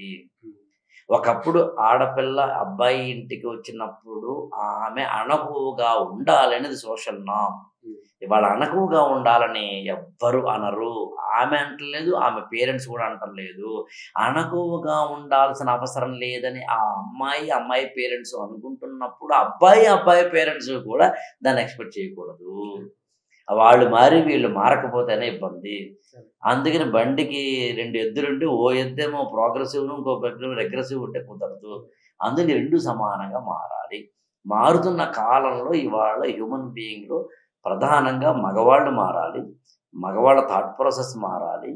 ఆ పెళ్లిలోంచి వచ్చే అవుట్కమ్స్ విషయంలో స్పష్టత ఉండాలి. ఒకప్పుడు ఉదాహరణకి పెళ్ళైన వెంటనే ఆడపిల్ల లేదా మగ పిల్లవాడు ఎవరైనా కానీ పిల్లలకి వెళ్ళేవారు. అంటే పెళ్ళైన వెంటనే కన్సీవ్ అవ్వడం లాగా. అది అవ్వకపోతే కనుక చుట్టుపక్కల వాళ్ళు అమ్మమ్మ, తాతయ్య, అత్తమ్మ, మేనకో అందరూ ఇంకా ఎప్పుడు నీళ్ళు వేసుకుంటావు అనేవారు. ఇప్పుడు ఎప్పుడు నీళ్ళు వేసుకోవాలి అనేది ఆమె నిర్ణయం, ఈవెన్ హస్బెండ్ నిర్ణయం కూడా కాదు. Since she is having right on her body. ఇతను కేవలం ఆమె కన్సీవ్ అవ్వడానికి కారణం అవుతున్నాడేమో తప్ప, బట్ అయిన తర్వాత 9 months ఊంబులో ఆ ఎంబ్రియోను ఫీటస్ను మోసి ఆ బేబీని బయటికి తీసుకొచ్చి మళ్ళీ ఆ బేబీ 5 ఏళ్ళు 6 ఏళ్ళు కాస్త sensible or sensible human being అయ్యేంత వరకు మోయాలి. ఇది process of 10 years at least. 10 years of ప్రాసెస్లోనే ఎలా నిర్ణయం తీసుకోవాలనే హక్కు ఆ ఆడపిల్లకి లేకపోతే ఎలా మరి? అందుకని ఖచ్చితంగా మారాల్సిందే. మారుతున్న కాలంతో పాటు internal meaning of marriage should be change. అందుకని పెళ్లి చేసుకునే ముందు ఇంటర్నల్, ఇందాక మీరు అన్నారు ఏ పర్పస్ కోసం పెళ్లి చేసుకుంటున్నాం అనే క్లారిటీ లేకుండా అక్కడికి 2 పెళ్లి చేసుకుంటే మాత్రం ప్రమాదం. Correct, exactly. సో సార్, మనం అనుకుంటున్నాం అంటే చాలామంది ఇలా అవేర్నెస్ వచ్చిందనో లేదా మ్యారేజెస్ ఎప్పుడు చేసుకోవాలి ఏంటి అని వాళ్ళంతటా వాళ్ళు డిసైడ్ చేసుకుంటున్నారు అని అనుకుంటున్నప్పటికీ చాలా చోట్ల చాలా ఫ్యామిలీస్లో ఇంకా కూడా విపరీతమైన స్ట్రెస్ అండ్ ఎంతవరకు ప్రొలాంగ్ చేయొచ్చు ఈ రిలేషన్ని, ఏది కట్ ఆఫ్, ఎంతవరకు భరించవచ్చు, ఎప్పుడు ఎగ్జిట్ అవ్వాలి, ఇక చాలు ఇనఫ్ ఈజ్ ఇనఫ్ అనే పాయింట్ ఏది అనే స్పెసిఫిక్ పాయింట్ ఇంకా కూడా చాలా ఫ్యామిలీస్లో తెలీదు. అది తెలియకపోవడం వల్ల ఆ స్ట్రెస్ అనేది చాలా ఎక్కువగా విపరీతంగా తీసుకుంటున్నారు. ఇంకోటి మళ్ళీ డైవర్స్ అనే పాయింట్ తీయడం అనేది ఇంకా కూడా ఇప్పటికీ కూడా మనం అనుకుంటున్నాం డైవర్స్ రేట్స్ పెరుగుతున్నాయని. కానీ చాలా చోట్లలో చాలా ఫ్యామిలీస్లో ఈ ఇద్దరు కపుల్కి ఓకే ఉన్నా ఎక్స్టర్నల్ సొసైటీ ఆర్ ఫ్యామిలీ తల్లిదండ్రులు ఇదంతా దాంతో పట్టుకొని చాలా వరకు ఇంకా మగ్గిపోయే వాళ్ళు కూడా ఉన్నారు. అది మగ్గిపోవడమా లేదా కంటిన్యూ చేయాలా, ఎంతవరకు కంటిన్యూ చేయాలి, ఎప్పుడు ఎగ్జిట్ అవ్వాలి? ఇది యాక్చువల్గా ఒక మ్యారిటల్ బాండ్లోకి వెళ్ళిన తర్వాత దాన్ని భరించాల్సిన సిచ్యుయేషన్ ఉంటే ఎంతకాలం భరించాలి, ఎప్పుడు ఎగ్జిట్ అవ్వాలి అనేది జనరల్ ప్రిన్సిపల్ మనం చెప్పలేం. ఎవరి యొక్క పర్సనల్ అంటే ఇండివిజువల్ టు ఇండివిజువల్ అంటారు, కస్టమైజ్డ్ లాగా. ఎందుకు అంటే అక్కడ ఉన్న ఆ ఇద్దరి యొక్క పరిస్థితిని బట్టి, వాళ్ళకి పిల్లలు ఉన్నారా లేరా అనే దాన్ని బట్టి, వాడి పెళ్ళి ఎన్నాళ్ళు అయ్యింది అనే దాన్ని బట్టి, వాళ్ళిద్దరు ఎడ్యుకేషన్ ఏ బ్యాక్గ్రౌండ్ కలిగి ఉన్నారనే దాన్ని బట్టి, వాళ్ళిద్దరు ఎంప్లాయీసా కాదా అనే దాన్ని బట్టి, ఆమె ఎంప్లాయా కాదా అనే దాన్ని బట్టి, ఆమెకి సెల్ఫ్ సస్టైన్డ్గా బతకగలిగిన కెపాసిటీ ఉందా లేదా అనే దాన్ని బట్టి, సేమ్ ఇతను కూడా ఎమోషనల్లీ వీక్ అవుతాడా, డిపెండెంట్ కాదా అనే దాన్ని బట్టి, ఆమె కూడా ఇతని మీద సేమ్ ఎమోషనల్గా డిపెండెంటా కాదా అనే దాన్ని బట్టి. సో మ్యారిటల్ బాండ్ని వాళ్ళిద్దరూ ఏదో టైంలో కట్ చేసుకోవాలి అనుకున్నప్పుడు చాలా ఈక్వేషన్స్ ఉంటాయని నమ్ముతాను నేను. ఏదో ఒకటో రెండో చెప్పడానికి అందరూ అర్థం చేసుకోవాల్సిన విషయం ఏంటంటే, ఎనీ మ్యారిటల్ లైఫ్లో, మ్యారిటల్ బాండ్లో ఎక్కడో ఒక చోట డిస్టర్బెన్స్, ఒక చిన్న మనస్పర్ధ, కమ్యూనికేషన్ గ్యాప్, చిన్న కొట్లాటో ఉండకుండా అయితే ఉండదు. అది ఇంటెన్సిటీ గ్రేడ్ డిగ్రీస్ పెరుగుతాయా తగ్గుతాయా అని దాన్ని బట్టి తప్పించి అస్సలు లేకుండా, సరే కొన్ని సందర్భాల్లో అసలు ఉండవా అంటే, కొన్ని every law has its own exception లాగా ఎక్సెప్షన్స్ ఎక్కడైనా ఉంటాయి. ఆ ఎక్సెప్షన్స్ కూడా ఎందుకు ఉంటాయి అన్నప్పుడు నేను గమనించింది, మ్యారిటల్ బాండ్లో మా మ్యారిటల్ లైఫ్ చాలా బాగుంది అన్నారు అంటే మైట్ బి వాడు 3 రకాల కేటగిరీస్ అయి ఉంటారు. ఒకటేమో వెరీ వెరీ వెరీ కంపాటబిలిటీ, అంటే ఇంకా అండర్స్టాండబిలిటీ, కంపాటబిలిటీ వాళ్ళలో అది peaks, that might be one reason. లేదా ఇద్దరిలో ఎవరో ఒకరికి సెల్ఫ్ రెస్పెక్ట్ లేకపోవడం, అంటే అంతా మీ ఇష్టం అండి, మీ అభిప్రాయం నా అభిప్రాయం అండి అన్న వాళ్ళకి no self respect, no self image, no self opinion. అప్పుడు ఆటోమేటిక్గా ఎదురుగా చెప్పింది రైట్ అన్నప్పుడు నువ్వు చెప్పిందే నేను రైట్ అంటే ఇంకా డిఫరెన్స్ ఒపీనియన్స్ వస్తాయి, కమ్యూనికేషన్ గ్యాప్ లేకపోతే కొట్లాట్లు వస్తాయి. సో మొదటి దాంట్లోనేమో ఎన్ని రకాలుగా ఆర్గ్యూ చేసుకున్నా, అది ఆర్గ్యుమెంట్ అంటే ఎన్ని రకాలుగా డిస్కస్ చేసుకున్నా, వాడు ఒక బ్రాడ్ మెంటాలిటీతో ఆలోచించి ఎవ్రీథింగ్ని కూల్ చేసుకునే తప్ప. రెండవది, ఇద్దరిలో ఎవరో ఒకరు మొగుడు పెళ్ళామో పూర్తిగా సరెండర్ అయిపోవడం, అంటే సెల్ఫ్ ఇమేజ్నే కోల్పోయి. ఈ రెండు కాకుండా మూడోది, ఎవరికైనా కాస్త కూస్తో కాన్ఫ్లిక్ట్ వాళ్ళ మ్యారిటల్ లైఫ్లో తక్కువ ఉంది అంటే might be they are able to manage the things very wisely.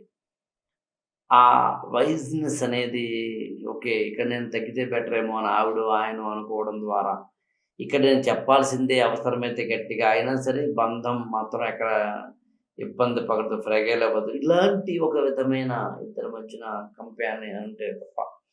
So అందుకని వెరీ బ్రాడ్ మెంటాలిటీయా, లేదా వెరీ అండర్స్టాండబిలిటీ, లేకపోతే కనుక మేనేజర్ స్కిల్సా, లేకపోతే కనుక ఒకళ్ళకి సెల్ఫ్ రెస్పెక్ట్ లేకపోవడం అనేది. బేసికల్గా మనలాంటి వాళ్ళం ఇలాంటి టాక్స్ ద్వారా చెప్పాల్సింది యాక్చువల్గా మూడవది, the skills which can be adapted by the partner to have a wonderful marital life. అది ఎవరైనా కావచ్చు, వైఫ్ కావచ్చు, హస్బెండ్ కావచ్చు. చిన్న చిన్న స్కిల్స్, ఎగ్జాక్ట్లీ అర్థం చేసుకోవడం, బ్రాడ్ అంటే బ్రాడ్ని కూడా అన్నం, ఏ సిచ్యుయేషన్లో ఎందుకు ఎవరు అలా ప్రవర్తిస్తున్నారో తెలుసుకోగలగడం, ఎక్కడి నుంచి ఎక్కడికి దారి తీస్తుందని ముందే ఆలోచించి పసిగట్టి దానికి ఒక అడ్డుకట్ట వేయగలగడం. ఇక చాలు, ఇంకా మనం కొట్టుకున్నది చాలులే అనే దాన్ని ఒక దాని రియలైజేషన్లోకి రాగలగడం. ఎక్కడ అతనికి హర్ట్ అవుతాడు లేదా ఆమె హర్ట్ అవుతుందని చూసుకుని ఆ హర్టింగ్ పాయింట్స్ని అర్థం చేసుకుని ఆ బ్లాక్స్ని చేసుకోవడం. హర్ట్ అవుతారు అనే చోట మనం ఉండడం. చిన్న చిన్న చేంజెస్ 0 to 10 అనే స్కేల్లో 10 దగ్గర ఆయనను 0 దగ్గర ఆమె ఉంటే అతను ఒక 5 మెట్లు దిగి 5కి వచ్చి, ఈమె ఒక 5 మెట్లు ఎక్కి 5 దగ్గరికి వెళ్తే సరిపోతుంది. సో ఈ స్కిల్స్ నేర్చుకోవడము అనేది వెరీ ఇంపార్టెంట్. ఇవాళ యంగర్ జనరేషన్కి ఆ స్కిల్స్ ఎక్కువ నేర్పాల్సిన అవసరం మాత్రం ఎల్డర్ జనరేషన్గా ఉంది మా అందరి మీద. ఎగ్జాక్ట్లీ. అయితే నేను ఇంకొకటి ఏమంటా అంటే, ఇప్పుడు మ్యారేజ్ సిస్టమ్ అనేది ఒక డిఫరెంట్ థింగ్. ఒకవేళ మ్యారేజ్ లేకుండా ఉంటే ఇద్దరు పర్సన్స్ ఉండడానికి మెయిన్గా కావాల్సింది ఒక లాంగ్ టర్మ్ అసోసియేషన్ ఉండాలి, వాళ్ళు కలిసే ఉండాలి. అంటే డెఫినెట్లీ పెళ్ళియే అవసరమా, లేదా వాళ్ళ మెంటాలిటీ, వాళ్ళ లాయలిటీ, ఎథిక్స్ వీటిపైన కూడా మనం దాన్ని సస్టైన్ చేయొచ్చా?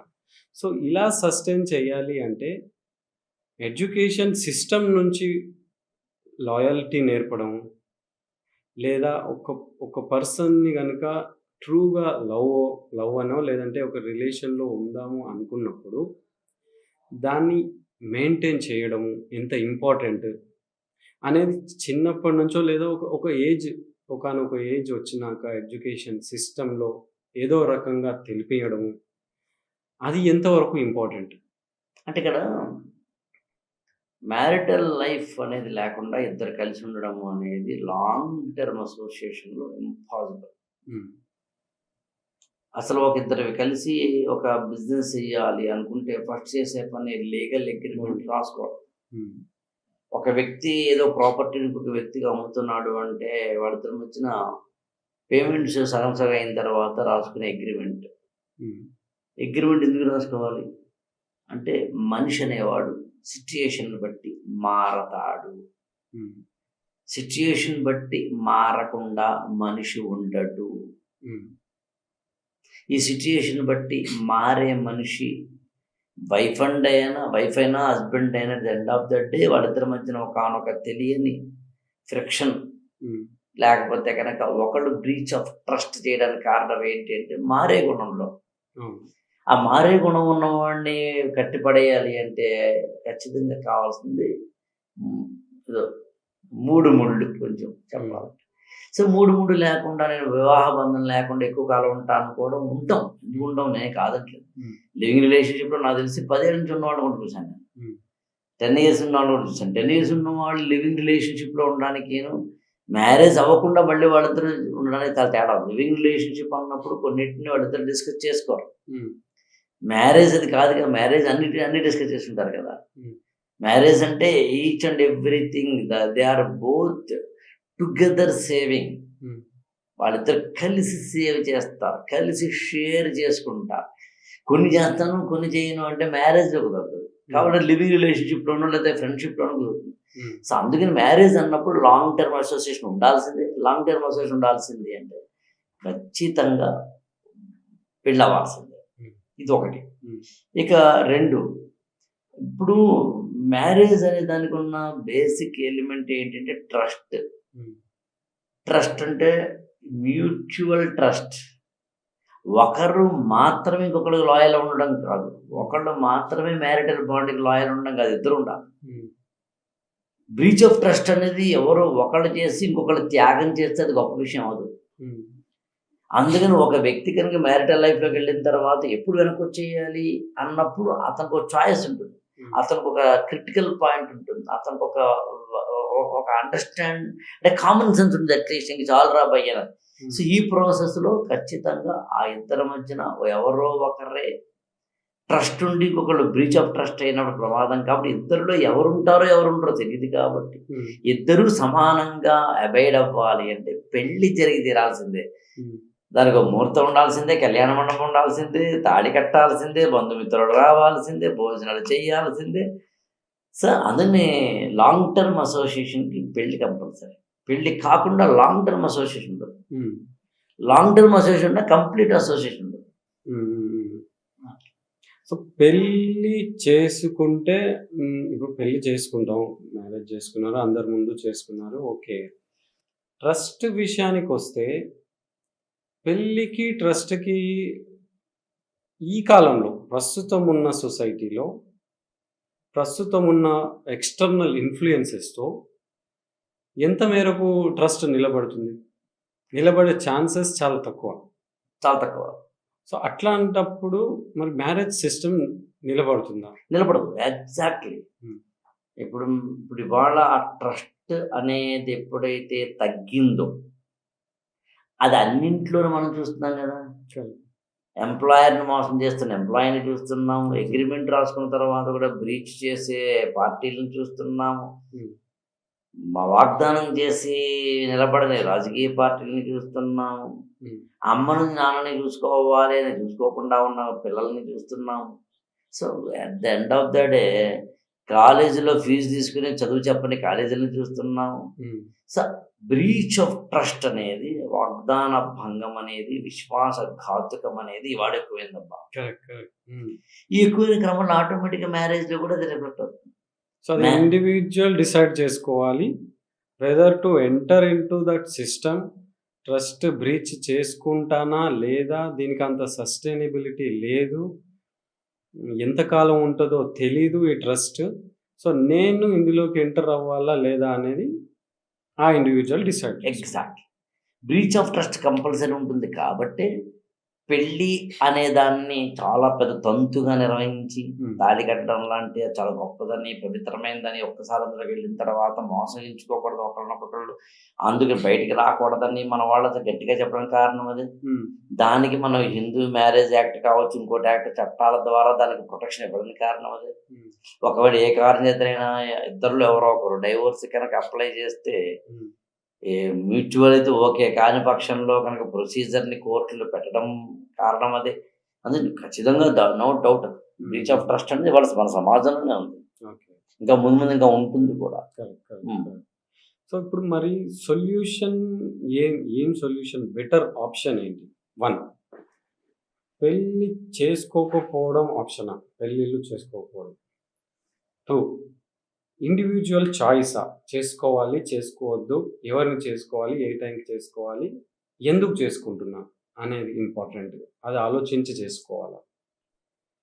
3, చేసుకొని ఎలాంటి ప్రాబ్లమ్స్ వస్తాయి పెళ్ళి తర్వాత, అన్ని ప్రాబ్లమ్స్ తెలుసుకొని దాని గురించి ప్రాపర్గా నేర్చుకొని, స్కిల్స్ నేర్చుకొని, ఎలాంటి వారినైనా నేను డీల్ చేయగలను అనే స్కిల్స్ నేర్చుకొని పెళ్లి చేసుకోవడం ఇంకొక ఆప్షన్. అసలు బెస్ట్ ఆప్షన్ ఏంటి ఎడ్యుకేషన్ సిస్టంలో ఈ దాని గురించి చెప్పడమా? అంటే ఈవెన్ స్కూలింగ్లో కానీ ఈ యంగ్ జనరేషన్, ఇంటర్వ్యూ ఇలాంటి జనరేషన్లో ఉన్న వాళ్ళకి అదంటూ ఒక సబ్జెక్ట్గా పెట్టడం. It is not about marriage, relationships, how to maintain relationships, where to come out, ఎంత మేరకు దాన్ని మెయింటైన్ చేయాలి, ఎప్పుడు కట్ ఆఫ్ చేయాలి, ఎమోషనల్లీ ఎంతగా అటాచ్డ్ ఉండాలి అనేవి ఎడ్యుకేషన్ సిస్టంలో ఇంక్లూడ్ చేయడం. ఏ ఏజ్లో ఇంక్లూడ్ చేయాలి, చేస్తే? ఇప్పుడు మీరు అడిగిన దాంట్లో సొల్యూషన్ ఏంటి అన్నప్పుడు నేను అంటే పెళ్ళే చేసుకోకుండా ఉండడమా, లేకపోతే అవేర్నెస్ ఏవైతే ఉన్నాయో దానికి నేను చెప్పే వెరీ వెరీ సింపుల్ ఎనాలజీ మనందరికీ తెలిసింది కరోనా టైం. కరోనా టైంలో బయట ప్రపంచంలో విపరీతంగా కేసులు ఉన్నప్పుడు కంట్రోల్ చేయడానికి కూడా అవకాశం లేనంతగా ఉన్నప్పుడు లాక్డౌన్ అవ్వడం పరిష్కారం. ఇంట్లోనే కూర్చోవడం. ఒకవేళ కనుక నువ్వు బయటికి వెళ్ళాల్సి వస్తే విత్ ఆల్ ప్రికాషన్స్తో వెళ్ళి ఇంట్లో కూర్చోవడం అనేది ఒక టెంపరీ ఫేజ్లో ఒక 2 నెలల్లో 3 నెలల్లో మనం కూర్చున్నామేమో తప్పించి, కానీ మొత్తం సమస్త మానవాళి 800 కోట్ల మంది ప్రపంచంలో ఇళ్లలో కూర్చుని అలాగే 200 సంవత్సరాలు ఉండిపోలేదుగా. 2 నెలల్లో 15 days 1 month depending on situation.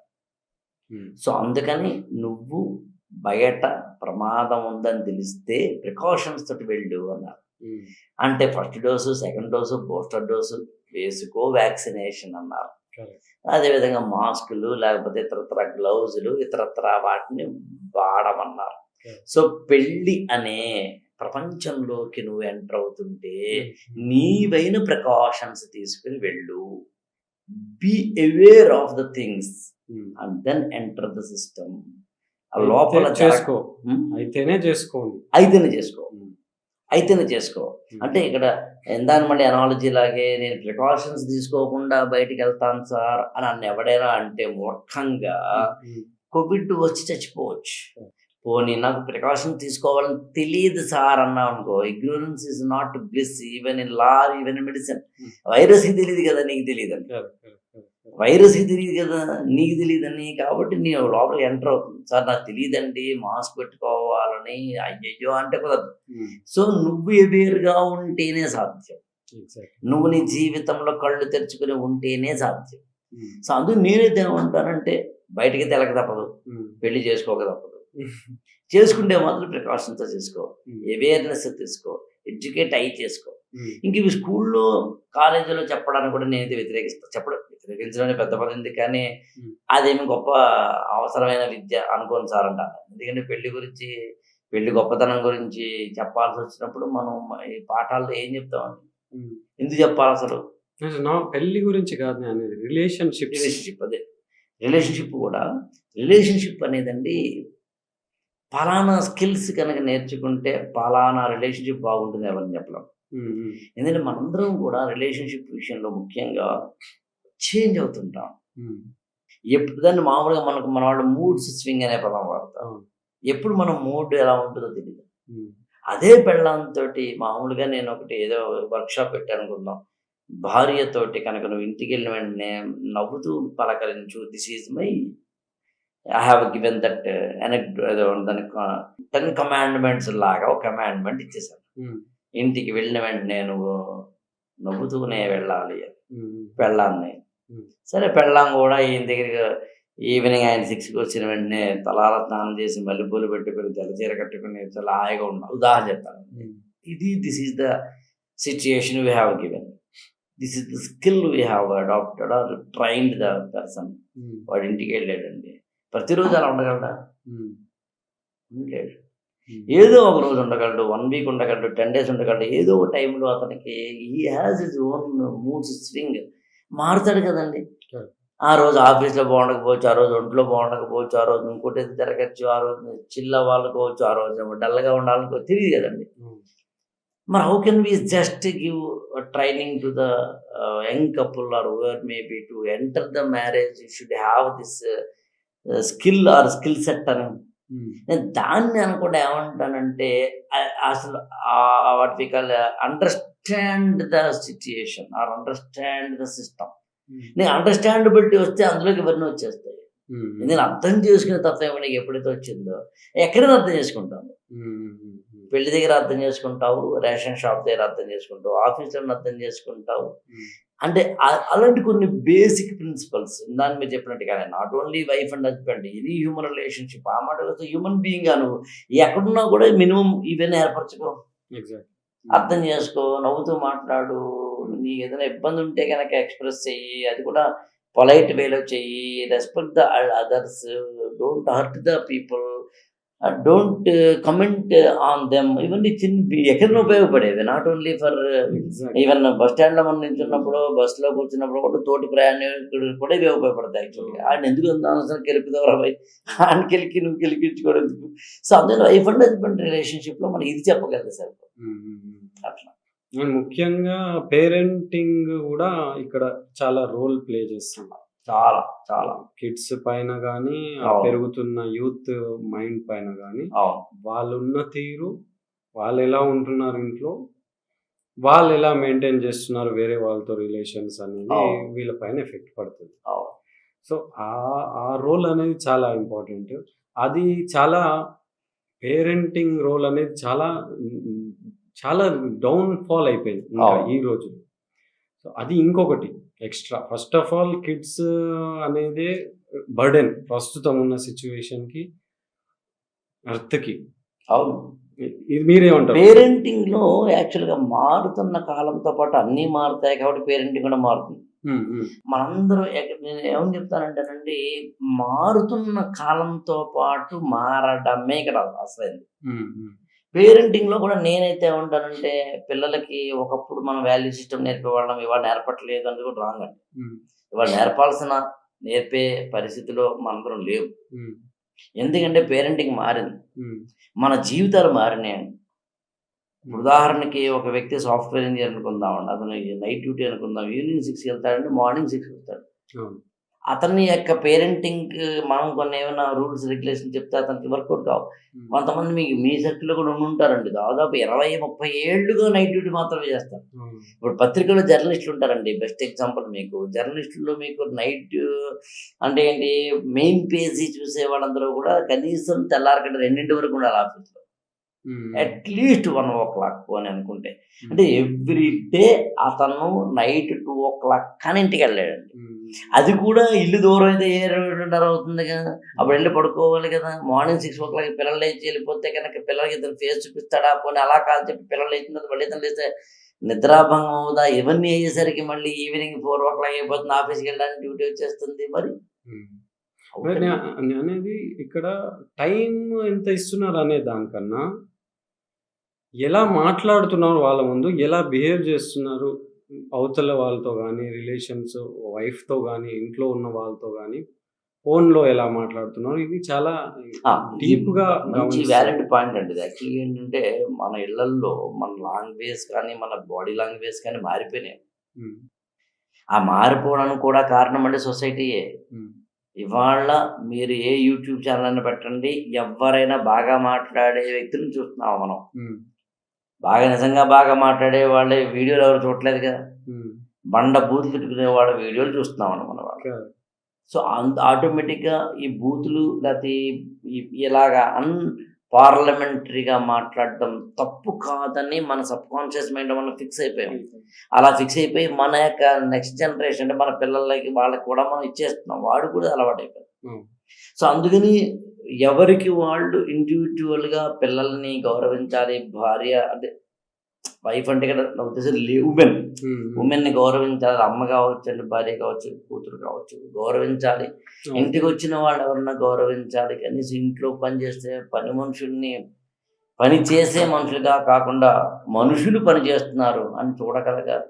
So ఇవన్నీ ఆబ్వియస్గా హ్యూమన్ వాల్యూ సిస్టంలో భాగమే. ఆ హ్యూమన్ వాల్యూ సిస్టమ్ మాత్రం డిగ్రేడ్ అయింది. అది పేరెంటింగ్లో కూడా డిగ్రేడ్ అయింది. పేరెంటింగ్ ఎప్పుడు పేరెంట్స్కి తెలియనప్పుడు వాళ్ళు పిల్లలకి ఏం నేర్పుతారు? ఎగ్జాక్ట్లీ. ఎందుకు అంటున్నా అంటే మా రిలేషన్లో అంతా బాగానే ఉన్నారు వాళ్ళిద్దరు, వైఫ్ అండ్ హస్బెండ్.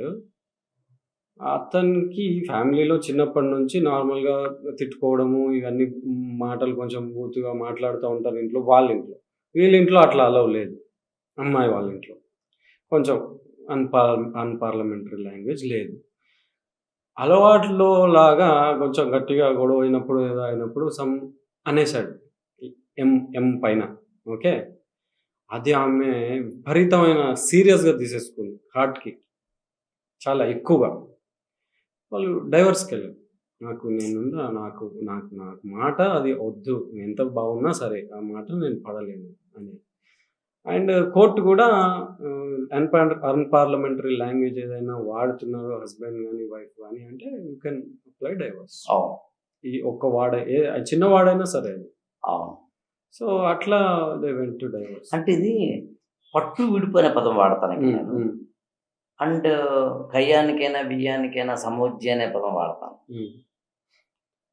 పట్టు విడిపోయే అర్థం ఏంటంటే ఎక్కడ మనం ఒక వ్యక్తిని క్షమించాలి, ఎక్కడ ఒక వ్యక్తి మీద మనం పనిష్మెంట్కి వెళ్ళాలి అనేది జడ్జ్ చేసుకోగలగాలి. దాన్నే పట్టు విడుపు అంటాం. మన దగ్గర పనిచేసి ఒక వ్యక్తి ఏ కారణం చేత తప్పు చేస్తే కనుక ఎంత తప్పు చేశాడు, ఎన్నాళ్ళ నుంచి మన దగ్గర చేస్తుంటే తప్పు చేశాడు, తప్పు చేయడానికి గల కారణాలు ఇన్ని విశ్లేషించుకోకుండా ఓన్లీ మనము పనిష్మెంట్ మాత్రమే ఇవ్వకూడదు. అందులో నేను తెలుగులో ఒక మాట అంటాను అన్నమాట, అవసరమైతే నువ్వు నడ్డి మీద కొట్టు కానీ పొట్ట మీద కాదు.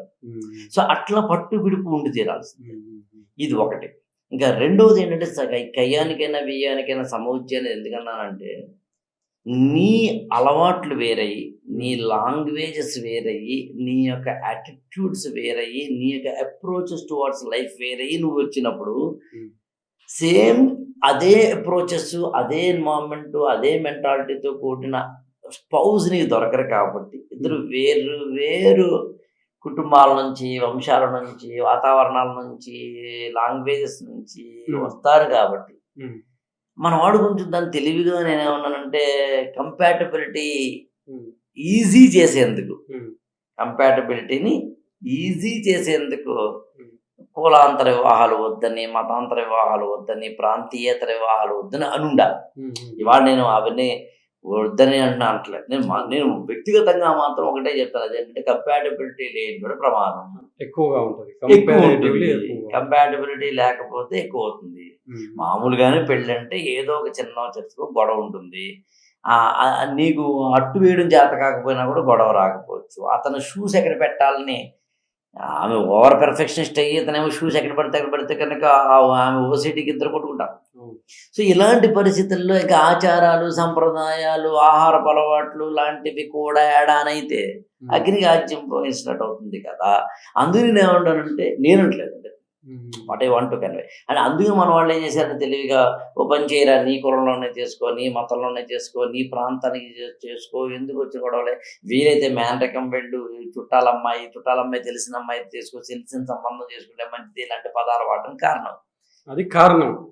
అందుకు మాత్రమే కంపల్సరీ ఇదే చేసుకోవాలి, ఈ కులం వాళ్ళు ఇదే చేసుకోవాలి ఎందుకని పెట్టలేదు. దాన్ని సొసైటీ రుద్దడం వల్ల ఇంకా ఎక్కువ ప్రాబ్లం అయిపోయింది. అంటే ఎప్పుడైనా కానీ సొసైటీ అది రుద్దడం ఎంత నిజం, అది పెరిగిన తర్వాత దాన్ని మళ్ళీ రూల్ అవుట్ చేసుకోవడం కూడా అంతే నిజం. ఓపెన్గా మాట్లాడదాం. మరి మీరు చెప్పాలి నాకన్నా యంగర్ జనరేషన్. మీరు ఇవాళ 2024లో ఉన్నాం మనం. లవ్ మ్యారేజెస్ దట్టు కులాంతర వివాహాలు చేసుకుంటామని ఎవరైనా అంటే కనుక యాక్సెప్ట్ చేసే వాళ్ళ పర్సంటేజ్ సమాజంలో ఫస్ట్ పెరిగిందా తరిగిందా? పెరిగింది. 2, యాక్సెప్ట్ చేసే పర్సంటేజ్ కుటుంబాల్లో, అంటే ఇటు పేరెంట్స్ అటు పేరెంట్స్ యాక్సెప్ట్ చేసే percentage I'm speaking, not all or none of the above. పెరిగిందా తరిగిందా? పెరిగింది. అమ్మాయిలు అబ్బాయిలు కూడా లవ్ మ్యారేజ్ చేసుకోవడానికి సంబంధించిన అవేర్నెస్ లోకి వెళ్ళారు.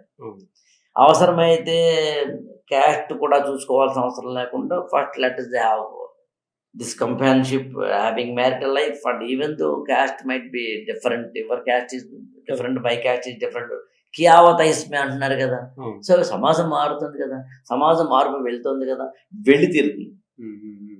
ఇట్ మే టేక్ టైం కూడా అన్న నేను, న్యాచురల్ జర్నీ.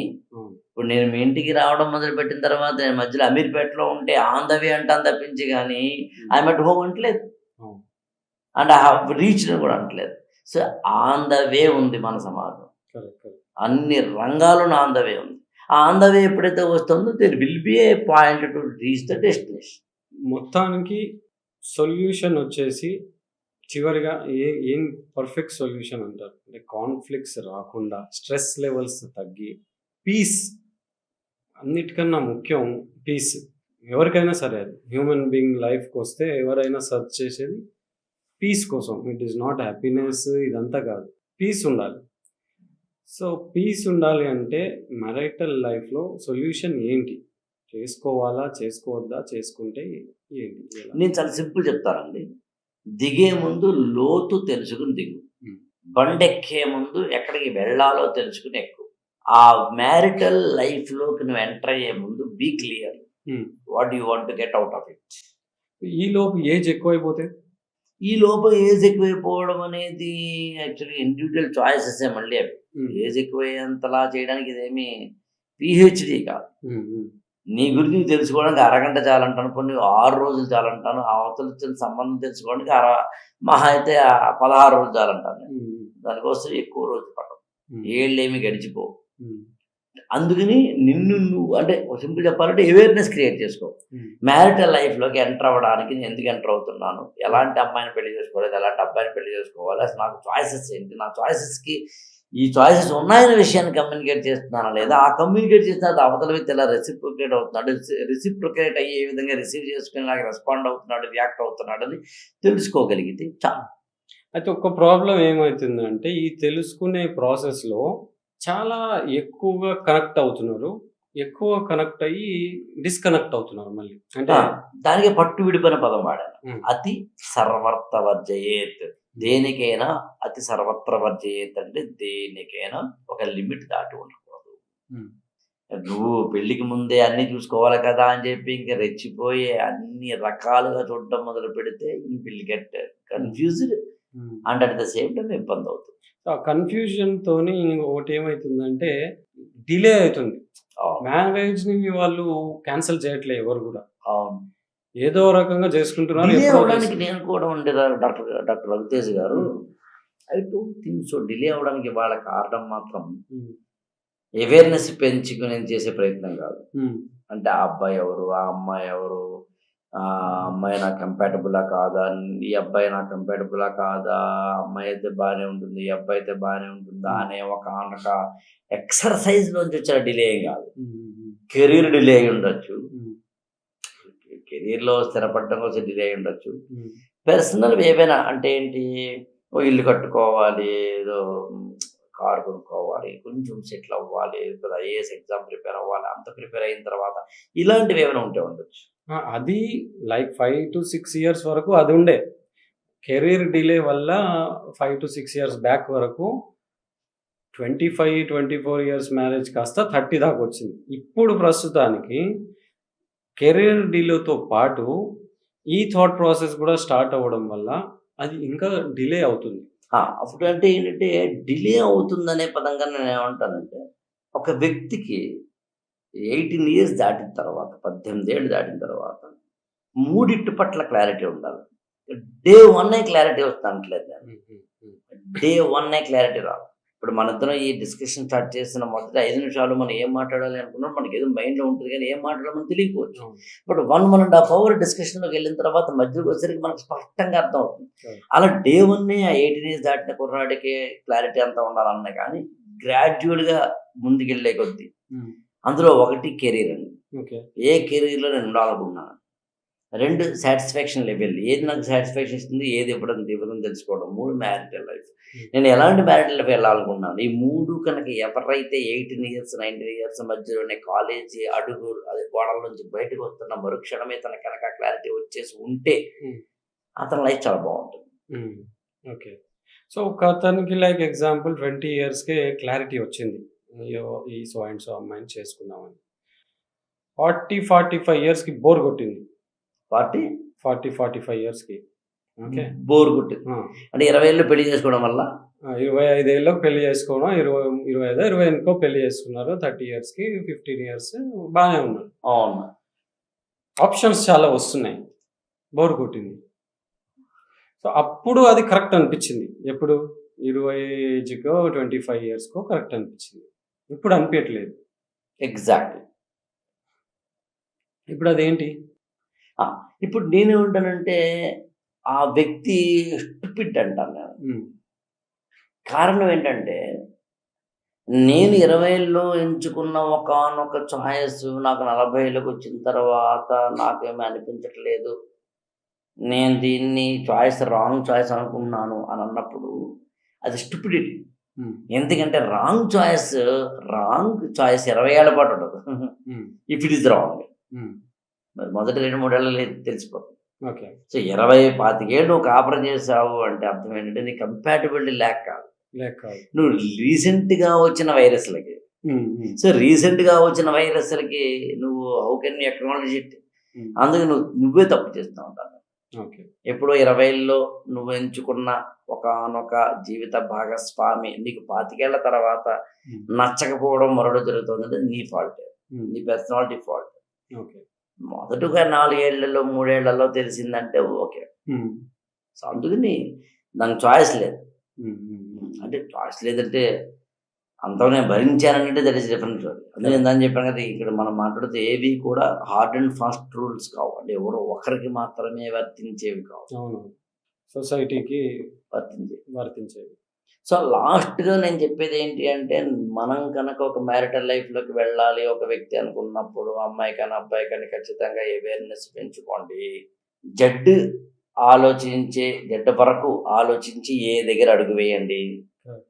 ఈ మ్యారిటల్ లైఫ్, ఈ మ్యారిటల్ బాండ్ని నేను నిర్మించుకొని దాన్ని కలకాలం నిలుపుకోవడానికి నేనేం చేయాలి అనేది సుస్పష్టంగా తెలుసుకోండి.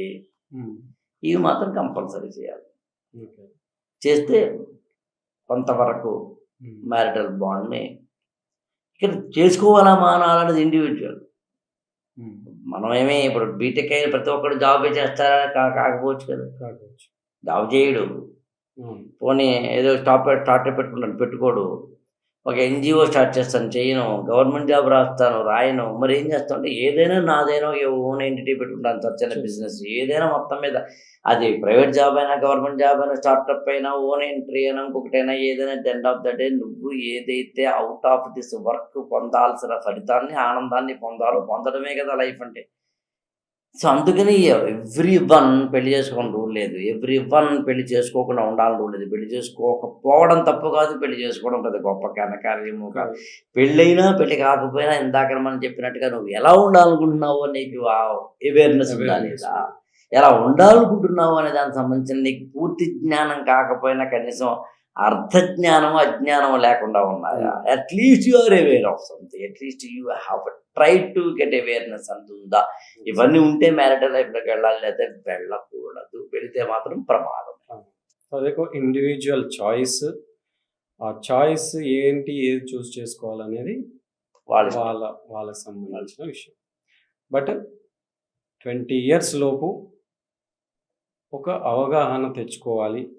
అంటే 18 years తర్వాత, 18 years to 20 years లోపు కాదు, 18 years అంటే అడల్ట్. మనకి రాజ్యాంగం ఎంతైతే అడల్ట్ చెప్పిందో ఆ అడల్ట్హుడ్ లోకి ఎంటర్ అయిన క్షణం నుంచి ఎలాంటి రిలేషన్ లో ఉండాలి, ఎలాంటి స్పౌజ్ లైఫ్ పార్ట్నర్ ఎంచుకోవాలి, ఏ విధమైన క్లారిటీ ఉండాలి కొంతైనా. లేకపోతే ఎవరైనా పెద్దవాళ్ళనో మెంటార్నో ఎవరినో ఒకరిని అడగడం మంచిది. గుడ్డిగా మాత్రం వెళ్ళిపోకూడదు. కరెక్ట్.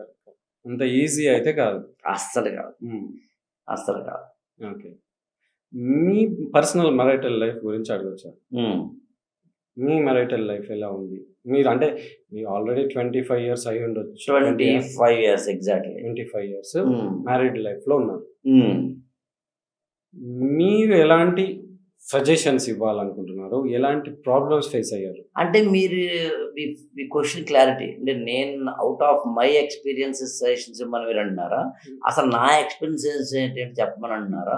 లేదా నా యొక్క మ్యారిటల్ లైఫ్ ఏదో గుడ్ ఎక్సలెంట్, మనం ఏదో హోటల్కి వెళ్ళినప్పుడు ఫీడ్బ్యాక్ అడుగుతారు కదా, అది అడుగుతున్నారా?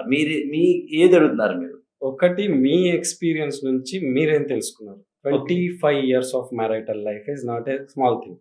వన్, ఒకరితో ఉన్నారు అంటే 25 years, దట్ ఈస్ చాలా ఎదురై ఉంటాయి, దానికి చాలా లొసుగులు అవి ఇవి చేస్తేనే అక్కడ దాకా వస్తుంది అది. సో ఆ ఎక్స్పీరియన్స్ నుంచి మీరు ఏం నేర్చుకున్నారు? సింగిల్ లైన్ చెప్పేస్తాను దానికి, పేషెన్స్. ఓకే, సహనము నీకు ఉంటే సంతోషము నీకు దక్కును. ఓకే, అంతే. ఆ సహనం అంటే ప్రతి చోటను ఆమె మీద కానీ అతని మీద కానీ ఒక మాట అనే లోపు ఆగు, సహనం. ఆమె కానీ అతన్ని కానీ నువ్వు ఏదైనా ఒక ఒపీనియన్ ఫామ్ చేసుకునే ముందు ఆగు, సహనం. అంటే అది ఓన్లీ వైఫ్ అనే కాదు, ఇండివిజువల్ గా ఇక్కడ మనం మ్యారిటల్ లైఫ్ నా గురించి మాట్లాడుతున్నారు కాబట్టి స్పష్టం. నేను what I learned out of my 25 years of marital life అంటే సహనంతో ఉంటే బాగుంటుంది కదా, ఫలితాలు వస్తాయి, అంతే. ఆ సహనంతో ఉండడం అనేది నేను దీని నుంచి నేర్చుకున్న జీవితంలో అన్నిటికీ ఉపయోగపడుతున్నారు, అంతే నేను నమ్మేది. కానీ ఇప్పుడు వైఫ్స్ చాలా మంది పాతకాలంలో అలా చూస్తుంటే సహనంతో ఉండాలని చాలా వరకు మగ్గిపోయి ఉన్న వాళ్ళు ఉన్నారు, ఆడవాళ్ళు. వాడు ఎలా ఉన్నా సరే, వాడు తాగుబోతైనా సరే, తిడుతున్నా కొడుతున్నా, ఈవెన్ ఫైనాన్షియల్ సహనం కాదు, యాక్చువల్గా మూర్ఖత్వం. సహనం వేరు. సహనం అనేది ఒక పాజిటివ్ ఎలిమెంట్. సో ఆ డిఫరెన్స్ తెలవాలి. ఏది పేషెన్స్, ఏది మూర్ఖత్వం అనేది తెలియాలి. సో అదే సహనం వేరు, మూర్ఖత్వం వేరు, రెండు డిఫరెన్స్ ఉంది. ఇంకా మీరు ఇది నేను నా యొక్క 24 years ఆఫ్ మ్యారిటల్ లైఫ్ నేర్చుకుందని చెప్పాను. ఇంకొకరికి కూడా ఏదో ఉండొచ్చు పేషెన్స్ అనేది. ఎవరి యొక్క లెర్నింగ్ పాయింట్ వాళ్ళు. ఏదైనా పేషెన్స్ తోటి ఉంటే మాత్రం కొంచెం రిజల్ట్స్ బాగుంటాయని నేను నమ్ముతాను. ఇంకా గుడ్ ఎక్సలెంట్ అనేది మెనూ కార్డులో ఏంటి అంటే నేనైతే ఏమంటానంటే any marital life after 10 years or 15 years, whatever name it, even 5 years, one day good, one day excellent, one day worst, one day bad, one day better, one day best. So week is having 7 days. Our performance fluctuates from Monday to Sunday. Obviously, ఓ రోజు బాగుంటుంది, అబ్బాయి భలే ఉందిరా పెళ్లి చేసుకున్నాను, ఓ రోజు మండుతుంది, అనవసరంగా పెళ్లి చేసుకున్నాను. సో ఐ బిలీవ్ అందుకని ప్రతిరోజు అంటే యావరేజ్గా కట్టి ఎక్సలెంట్ అని బెస్ట్ అని వర్స్ట్ అని చెప్పలేం. అందుకు నేనే ఉంటానంటే అసలు మ్యారిటల్ లైఫ్కి జడ్జిమెంట్ ఇవ్వద్దంట. Don't judge. నా మ్యారిటల్ లైఫ్ అద్భుతంగా ఉంది, నేను భలే అసలు గత 25 ఏళ్ళుగా ఎరగదీసి ఉన్నాము, ఇంకొక 25 ఏళ్ళు ఇలాగే ఉంటాము, అలాంటి సొల్లు కబుర్లు చెప్పొద్దంట. 25 ఏళ్ళు ఇలా ఉండడం ఏముంది, ఉంటే ఉండు. 25 ఏళ్ళు రాబోయే 25 ఏళ్ళు కూడా బాగుంటావు. నువ్వెవడు గ్యారంటీ ఇవ్వడానికి? రేపటికి అది ఒక క్షణానికి ఇవ్వలేం కదా. ఇంకోటి 25 ఏళ్ళు ఉన్నంత మాత్రాన వాళ్ళు పీస్గా హ్యాపీగా ఉన్నారని కూడా లేదు. అంతే కదా. ఆబ్వియస్గా ఇద్దరిలో ఎవరైనా ఒకరు కాంప్రమైజ్ అవుతుంటేనో, ఒకరు డామినేట్ అవుతుంటేనో, ఒకళ్ళకి ఇంతే రాబాయి అనుకుంటున్నాడు, ఈమె ఇంతే అనుకుంటున్నప్పుడు how can you say that they are very. ఎందుకంటే రీసెంట్ టైమ్స్లో నేను తెలుసుకుంది, పెళ్లి అయ్యి 25-30 సంవత్సరాలు అయిన తర్వాత డైవర్స్లకు వెళ్తున్నారు. అయ్యో 55-60 years. Even at the age of 60 also people are getting divorce. అంటే 60-62 సంవత్సరాల వయసు ఆయనకుండి, 56 సంవత్సరాలు ఆమెకుండి, పెళ్ళి 35 ఇందా మీరు చెప్పినట్టు 40 ఏళ్ళు అయిన వాళ్ళు కూడా చూసుకుంటారు. అంటే ఎందుకు కారణం ఏమైంది? అంటే అప్పుడు తెలిసింది వాళ్ళకి పెళ్లిలో ఉన్న ఎంత బాధ. లేకపోతే కనుక ఎలా ఉంటుందంటే కాంప్రమైజ్ అవుతారు, సాక్రిఫైస్ చేస్తారు, పిల్లల్ని పెళ్లి చేయాలి, చదివించాలి, పెళ్లి చేయాలి అని ఉంటాయి. ఈ బాధ్యతల మధ్యలో సరే ఈయనతో నేను గొడవ పడుతుంటే కనుక పిల్లల మీద ఎఫెక్ట్ పడుతుందని చెప్పి సాక్రిఫైస్ చేసి ఉండొచ్చు, ఈమెతో గొడవ పడుతుంటే చేసి ఉండొచ్చు. చేసిన తర్వాత వన్ ఫైన్ మార్నింగ్ అర్థమవుతుంది అన్ని రెస్పాన్సిబిలిటీస్ పోయినాయి. ఇప్పుడు కూడా ఇంకా ఎందుకని అవేర్నెస్ పెరిగింది. ఇలాంటి మన టాక్స్ విని ఉంటారు, లాయర్ గారు ఎవరో పరిచయం ఉంటారు, ఆమెకి ఏదో జాబ్ ఏదో వచ్చి ఉంటుంది, స్వచ్ఛంద సంస్థలు ఎక్కడో ఆశ్రయం పొందే అవకాశం ఉండాలి, ఏ రామకృష్ణ మఠం మరో చోటుకు ఆమె వాలంటరీగా వెళ్ళడానికి ఏదో అవకాశం వస్తుండాలి, 67 వయసులో ఇండిపెండెంట్గా బతకడానికి ఆ మాత్రం ఏదో ఇంటికి రెంట్ కట్టుకుని నేను అన్నం తినడానికి ఏమాత్రం లేకుండా పోతాయి, మొగుడు ఉంటే ఇంటి ఊడితే అనుకుంటూ ఉండాలి. ఎగ్జాక్ట్. అయితే దాన్ని చాలా మంది కొంతమంది తప్పు పడుతున్నారు. తప్పు పట్టాలా అంటే నేను ఇది దేన్ని తప్పట్టిన కాబట్టి నా తప్పు ఒప్పనే నా డిక్షనరీ లేవు. నేను ఏది ప్రపంచంలో తప్పను, ఏది ఒప్పను. ఎవరి కన్వీనియన్స్ని బట్టి వాళ్ళు చేస్తుంటారు. సో జడ్జి చేయడానికి వీళ్ళెవరు? So don't judge people. ముఖ్యంగా సొసైటీ తెలుసుకోవాల్సింది ఆమె సిచ్యువేషన్ ఏంటో, అతని సిచ్యువేషన్ ఏంటో. నేనేమంటే డోంట్ జడ్జ్ పీపుల్. అండ్ ఇంకోటి కూడా చెప్తాను, don't consider the judgements on you also. అంటే నువ్వెవరిని జడ్జ్ చేయక మాత్రమే కాదు, నిన్నెవడని జడ్జ్ చేసినా కూడా పెద్ద పట్టించుకో. So sir, thank you so much. అసలు ఇంత ఇన్డెప్త్గా మ్యారేజ్ సిస్టమ్ గురించి కానీ, అంటే నేను నా డౌట్స్ అని కాదు, సోషల్ మీడియాలో కానీ యూత్కు ఉన్న క్వశ్చన్స్, ఇవన్నీ క్వశ్చన్స్ యూత్కు ఉన్న క్వశ్చన్స్. అసలు వెళ్ళాలా వద్దా, చేసుకోవాలా వద్దా, ఎప్పుడు చేసుకోవాలి, ఎందుకు చేసుకోవాలి, పిల్లలు కావాలా వద్దా, ఎందుకు ఇంత స్ట్రెస్ తీసుకోవడం అవసరమా, మా అన్నను చూస్తున్నా, మా ఇంట్లో వాళ్ళని చూస్తున్నా, వీళ్ళు ఇంత స్ట్రెస్లో ఉన్నారు, హ్యాపీగా లేరు, నేను ఎందుకు చేసుకోవాలి పెళ్ళి అని రకరకాల క్వశ్చన్స్ అయితే చాలామందికి ఉన్నాయి. సో అందులో నుంచి తీసి అడిగిన క్వశ్చన్స్ ఇవి. దానికి మీరు ఎక్సలెంట్గా క్లియర్ కట్గా ఆన్సర్స్ ఇచ్చారు. సో మీరు ఎండ్ పాయింట్గా సొసైటీకి, యూత్కి, పేరెంట్స్కి ఏం చెప్తాం అనుకుంటున్నారు? పెళ్ళికి సంబంధించి, రిలేషన్షిప్స్కి సంబంధించి సొసైటీ, యూత్ అండ్ పేరెంట్స్. అంటే ఫస్ట్ ఏంటంటే యూత్ చెప్తాను, అదేంటంటే నీ life make it or break it, అంతే. కరెక్ట్. పేరెంట్స్కి ఏం చెప్తానంటే డోంట్ ప్రెషరైజ్. అంటే ఇంకా చెప్పాలంటే don't cross a line to pressurise.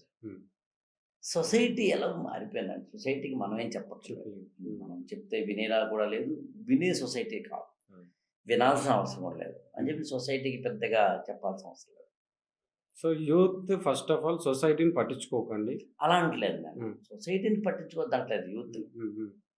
నేను సొసైటీకి నేనేం చెప్పను అంటున్నాను. ఓకే. ఎందుకంటే సొసైటీ ఏది వినే పరిస్థితి లేదు కాబట్టి. ఓకే. సొసైటీ మనకన్నా తెలివేందండి, అందుకని మనం చెప్పి ఫూల్స్ అవడం అంతే. యూత్ కూడాను, అందుకని యూత్ కూడా ఏమన్నా make it or break it. నేను ఓన్లీ మేక్ ఇట్ అంటలేదు, నీ లైఫ్ ఇది, ఏం పిక్కుంటావు పిక్కు అన్నాను. పేరెంట్స్కి ఏమన్నాను, లైన్ దాటి ప్రెషర్ చేయొద్దన్నాను. ఎందుకంటే పేరెంటింగ్లో ఉన్నది అతిపెద్ద ఏంటంటే ఆ లైన్ దాటి మనం ప్రెషర్ చేస్తాం. పిల్లలు నా కొడుకును పుట్టారు కాబట్టి ఇలాగే ఉండాలి, ఇలాగే ఉండాలి, ఇలాగే ఉండాలి అన్నాం. అలా ఉండాలి అనొద్దు అన్నాను. అందునే అది కూడా చెప్పాను, ఒక లైన్ దాటి అని. అంటే ఒక లైన్ వరకు చెప్పు, లైన్ దాటి చెప్పకండి. Thank you so much sir. Thank you. Thank you so much. Thank you. అద్భుతమైన డిస్కషన్ యాక్చువల్గా.